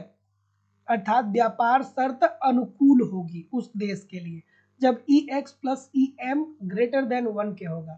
यहाँ पे क्या होगा, व्यापार स्थिर अवस्था में होगी, ये क्या होगा स्थिर अवस्था में होगी जब EX plus EM is equal to 1 होगा। और जब EX plus EM less than 1 के होगा तो यहाँ पे क्या होगा, यहाँ पे क्या होगा, यहाँ पे क्या होगा व्यापार से हानि होगी, यहाँ पे क्या होगा व्यापार से हानि होगी। यही 3 कंडीशन मार्शल लर्नर ने दिया था। चलिए ऑप्शन नंबर ठीक है। और कोई? तो अवमूल्यन की सफलता के लिए मार्शल लर्नर की शर्त पूरी होनी चाहिए, बिल्कुल ठीक है। और अवमूल्यन के फलस्वरूप निर्यात महंगे और आयात सस्ते हो जाते हैं। क्या ये बात ठीक है? क्या ये बात ठीक है? ये बात ठीक थोड़ी है यार, ये बात तो गलत हो जाएगी। जब कोई देश अवमूल्यन करता है, इजी सी बात है, जब कोई देश अवमूल्यन करता है तो अवमूल्यन करने के कारण मुद्रा का बाह्य मूल्य कम हो जाता है। मुद्रा का बाह्य मूल्य क्या हो जाता है? कम हो जाता है। मुद्रा का बाह्य मूल्य कम हो जाता है। और जब मुद्रा का बाह्य मूल्य कम हो जाता है तो जाहिर सी बात है कि निर्यात जो है वो सस्ते हो जाएंगे। निर्यात क्या होंगे? सस्ते हो जाएंगे। और आयात क्या हो जाएगा? आयात जो है वो महंगा हो जाएगा। आयात क्या होगा? आयात आपका महंगा हो जाएगा। So option number C. तो सभी लोग कमेंट करके बताइए कि कितने प्रतिशत प्रश्न आपके सही हुए। और आप लोगों की जो इकोनॉमिक्स की दूसरी क्लास है वो लाइव स्टडी इलाहाबाद के मोबाइल एप्लीकेशन पे होती है, जहाँ पे आपको इकोनॉमिक्स के अलग अलग बैच देखने को मिलते हैं। और सभी बैचेज में आपको आपके सिलेबस के अनुसार इकोनॉमिक्स के सारे कंटेंट सिंपल सटीक साधारण भाषा में कराए जाते हैं।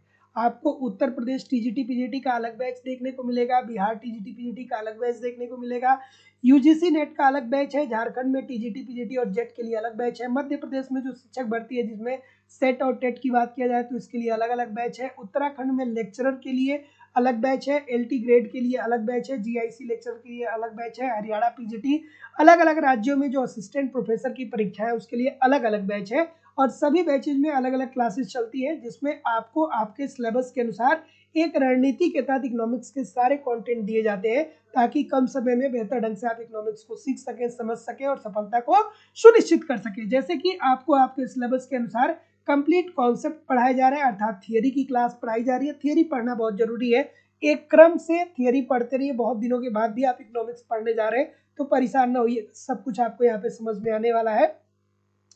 बस जिस तरीके से, जिस क्रम से मैं बोलता हूँ उस तरीके से क्लासेस को फॉलो करते रहिए। उसके अतिरिक्त आपको यहाँ पे कंप्लीट मैं खुद की हैंड राइटिंग का नोट्स आप लोगों को दे रहा हूँ, ताकि एक तरफ थियरी पढ़ते रहिए और दूसरी तरफ नोट्स के माध्यम से रिवीजन करते रहिए। ताकि बहुत सारे बच्चों को देखने को मिलता है कि एक तरफ पढ़ते चले जाते हैं, दूसरी तरफ भूलता चला जाता है।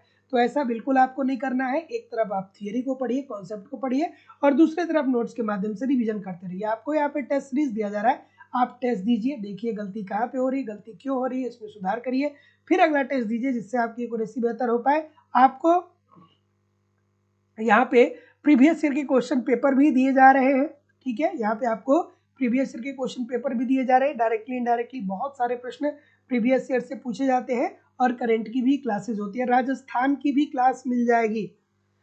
कोई बोल रहा है कि सर राजस्थान की भी क्लास मिल जाएगी, परेशान ना होइएगा। तो मतलब सारी चीज़ें आपको मेरे द्वारा यहाँ दी जाती है। कोर्स की वैलिडिटी की बात करें तो लाइफ टाइम वैलिडिटी के साथ आपको कोर्स मिलता है। एडमिशन फीस केवल और केवल 2000 रुपये है। तो जो लोग भी एडमिशन लेना चाहते हैं डिस्क्रिप्शन बॉक्स में जाइए, एप्लीकेशन का लिंक दिया गया है, एप्लीकेशन को डाउनलोड करके डायरेक्ट वहाँ से कोर्स को परचेज कर लीजिएगा। या किसी भी इंक्वायरी के लिए आप मुझे इस नंबर पर कॉल कर सकते हैं या व्हाट्सएप मैसेज भी कर सकते हैं। So thank you very much everybody, मिलते हैं नेक्स्ट क्लास में। तब तक के लिए आप पढ़ते रहिए, आगे बढ़ते रहिए। नमस्कार, धन्यवाद।